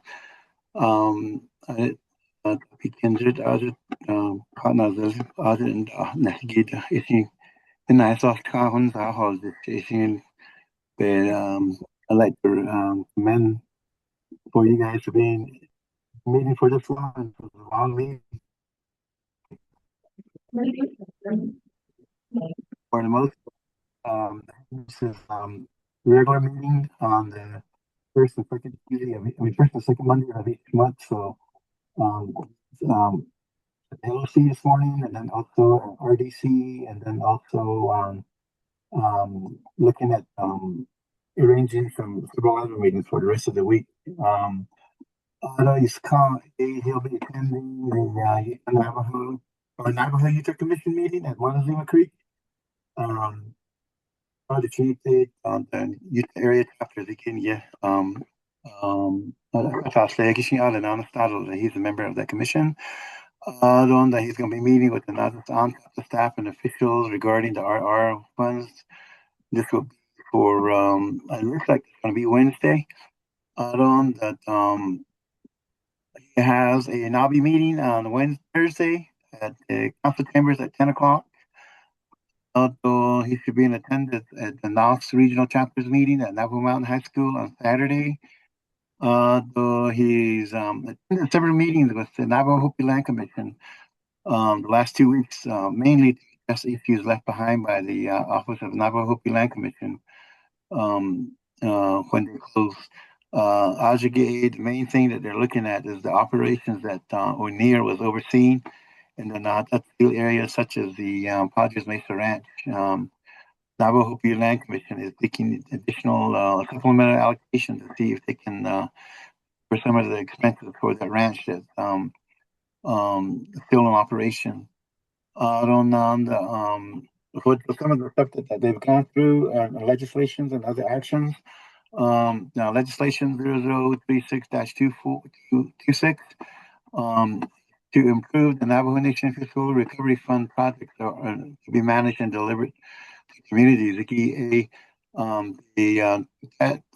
designation for having the TD oversee it, and they're going to give it directly to the Fiscal Recovery Fund office and the controller to be, I guess, to streamline and trying to see if it just could improve the efficiency that the projects are now going through.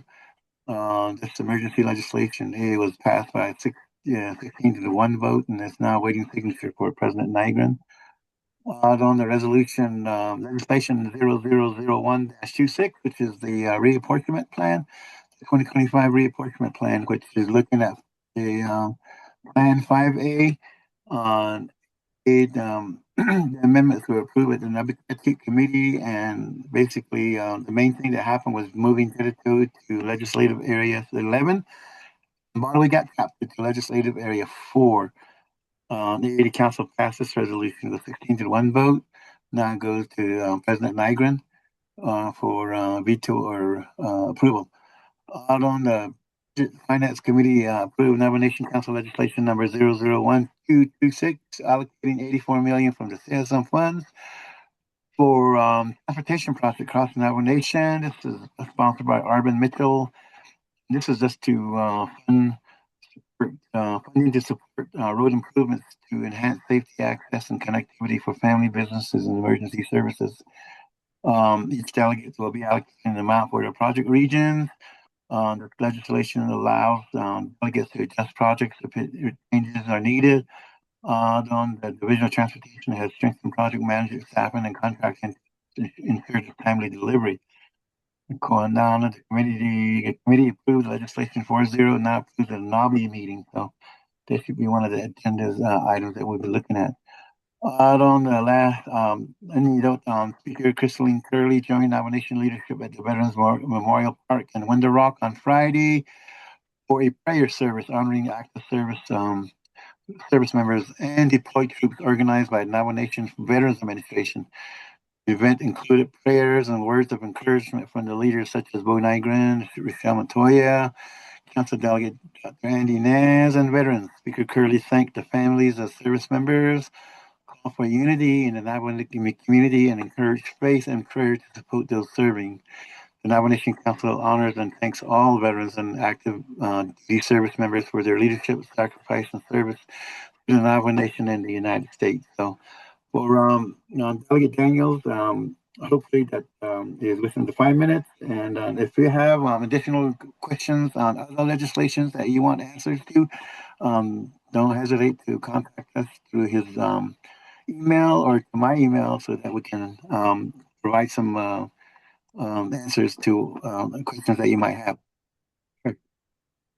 That concludes my report. Thank you very much there, Robert, for the report. So, okay, moving on down over to raising. No report. Oh. 5 minutes.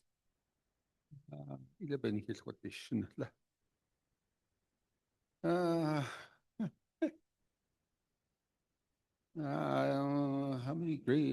many permits and permittees in here? I don't see any. One, not two. You're not a permit holder. Your brother is. Or, yeah, your nephew is. Yeah, I need to talk to you guys.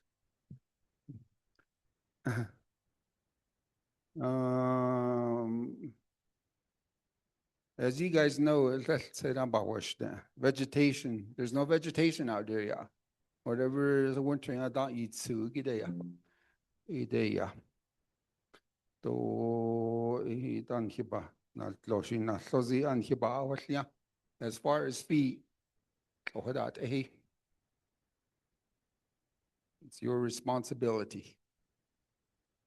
لأن شلي دوت نزون أي هت كده chapter house لو هتنيله دو هت إيه ده vaccination do هت how many times a day, how many times a year is supposed to vaccinate?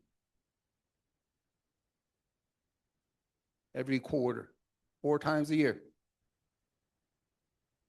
What do a tally count? Hey, Hana hol Jesus, seen it last time. What Ben hit the Holland shield set up. As far as Bekashiyaji, yeah, they're too young to brand. Is in late June, July, in that. Do yeah, what's my eat so?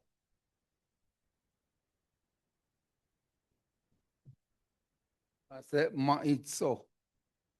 What is it? Coyote? A That's coyote or what a these wolf? guys are. It's a wolf. That's what I I said. think we have Kuyatanaga down here. We spot him. I even have it on camera. So, what the? I know mountain lies there, the car. What the? Just be careful. Bekashia, the Halonegi. A holy wolf. So it all the shins on that scared. He does it as a sport. You know what I mean? A cushion dash Hansen. Kid, he does it as a sport. And one does it's actually gospel. That's how it is, a wolf. And hinder da what's the unload hataho. Hey, what that's just to let you guys know. I think it's a Mexican gray wolf. Kodo shinsne. Kodo isne leo yateo. Arjun da can list out White Mountain. Hey, what the? Hey, Benny traditions. I don't know, yeah. Go back to burial. And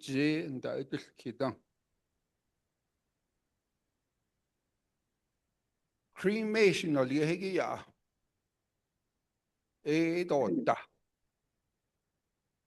Cremate you stick it in the grave or put it in your house. You can't spread it out. Never care up a cow. The RDC that was included.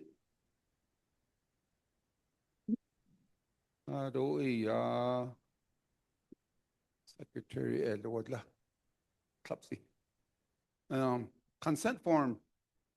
The customary audit you guys need to sign off on those consent forms. The plot the what the I just on that shit.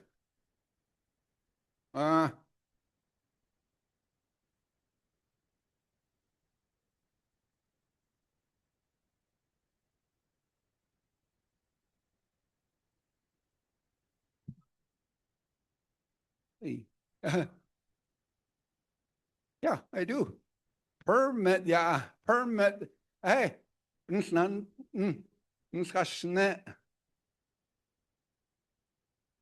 that piece of paper, yeah, permit. Patient budget, but kagi day, yeah. Bana, doggy, cushion, hot, etato. Need doggy. That's trespassing. Against me. Son.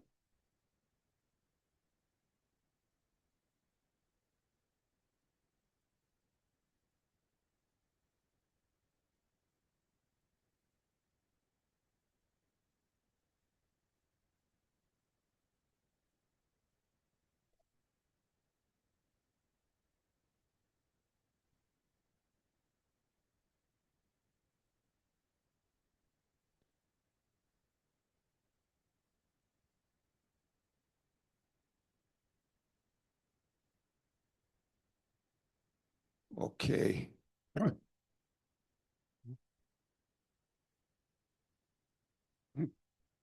Okay, come to my, permittees meeting Thursday. We'll talk, I need to talk to you guys. Nje have a permit, nje is the end of June. Nje, yeah. Yeah, I need to talk to you guys about that. Hey there, yeah, also, Thursday got permittees meeting. Yeah.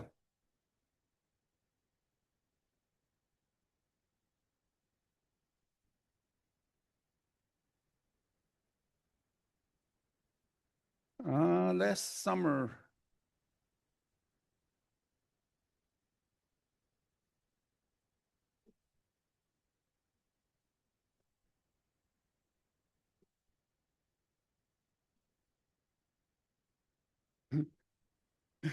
Yeah.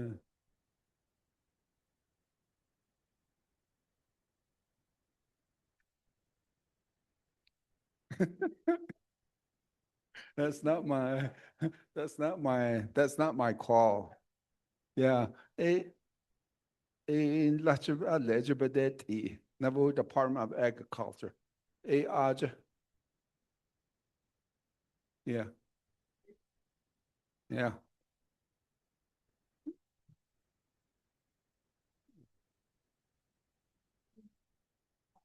Yeah. I'll talk to him. If, yeah. Come to Shanto tomorrow. There's a lady that comes from Wonder Rock. I'll just schedule it.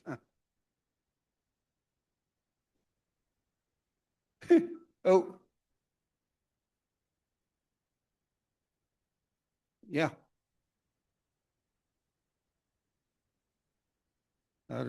There's one thing I need to say.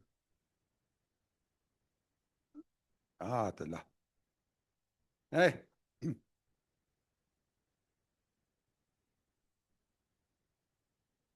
The thing is, your permit on here's what I'm going to say from the government. Transfer here. You guys might never see that permit again. That's where they're going with this BIA government. Unit, but you might just get 20 back. I don't need the permit. 3, the 2 that the Bakaya, 1 that the Baka. They're doing away with that. I don't need to see. The only horse you're gonna have is the one that's penned up. Because you baby can't not doggy. You got to pin it back up. That's what the government is trying to do. Get rid of all the horse.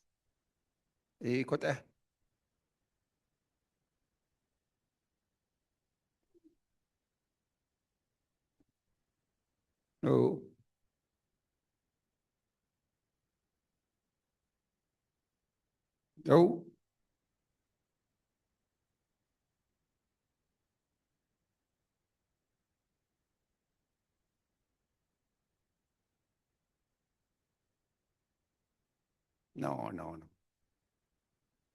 That's their main, it's the gal up there. That lady up there's her name is Deborah Shirley. Yeah.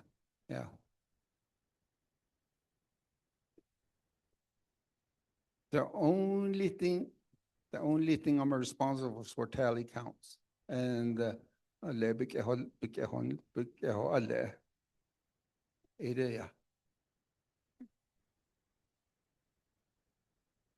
yeah, come to the committee's meeting. I think it took 15 minutes. Oh, thank you for that. Okay, moving on to Coconino County elections. They already did their presentation. Yep, and then moving on down to ARPA updates, electrical. Renovations, they already provided their updates. And then there is one more thing that I did fail to mention, and I forgot because it was too caught up in all the changes. But we need to approve the last regular meeting minutes. Being that we have enough people still here, I'll go ahead and if I could get someone to motion. Motion by Jamie, second by Jason. Okay, here is the meeting minutes for last meeting. We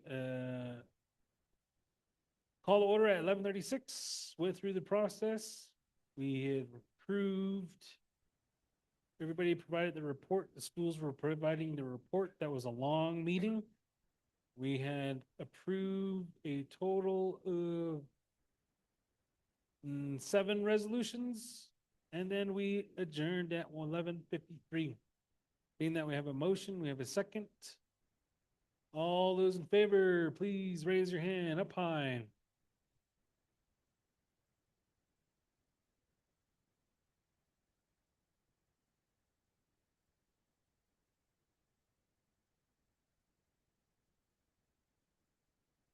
$25.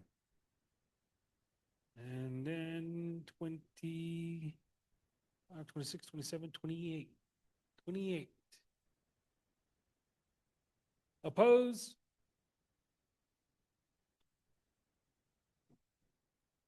And abstain.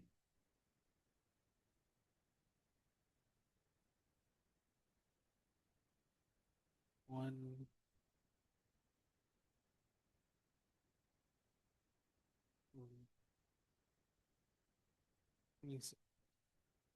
Okay, motion passes. Last regular meeting minutes, motion and second, vote is 28 in favor, 0 opposed, 26 abstain. Okay, with that, we will go ahead and move on over to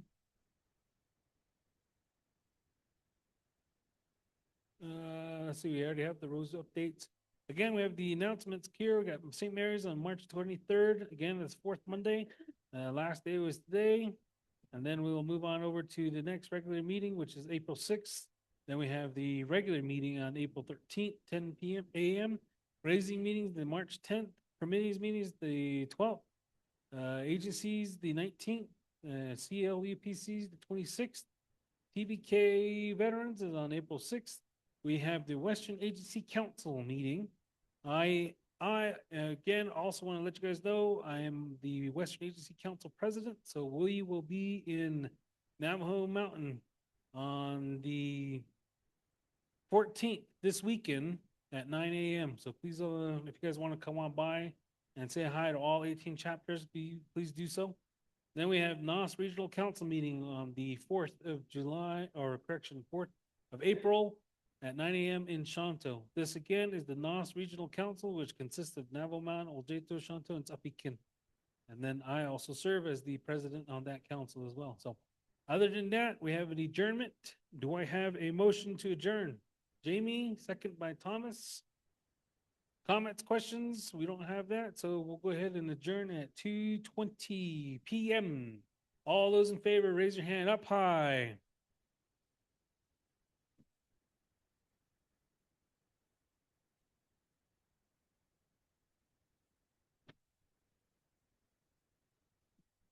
$23, $24, $25. Barely made it. Barely made it. All righty. All right. We adjourned at 2:20 p.m. We want to say thank you for everyone who joined. And please, again, be safe. And we will see you guys next month. Thank you. And you guys all have a wonderful day. Bye-bye.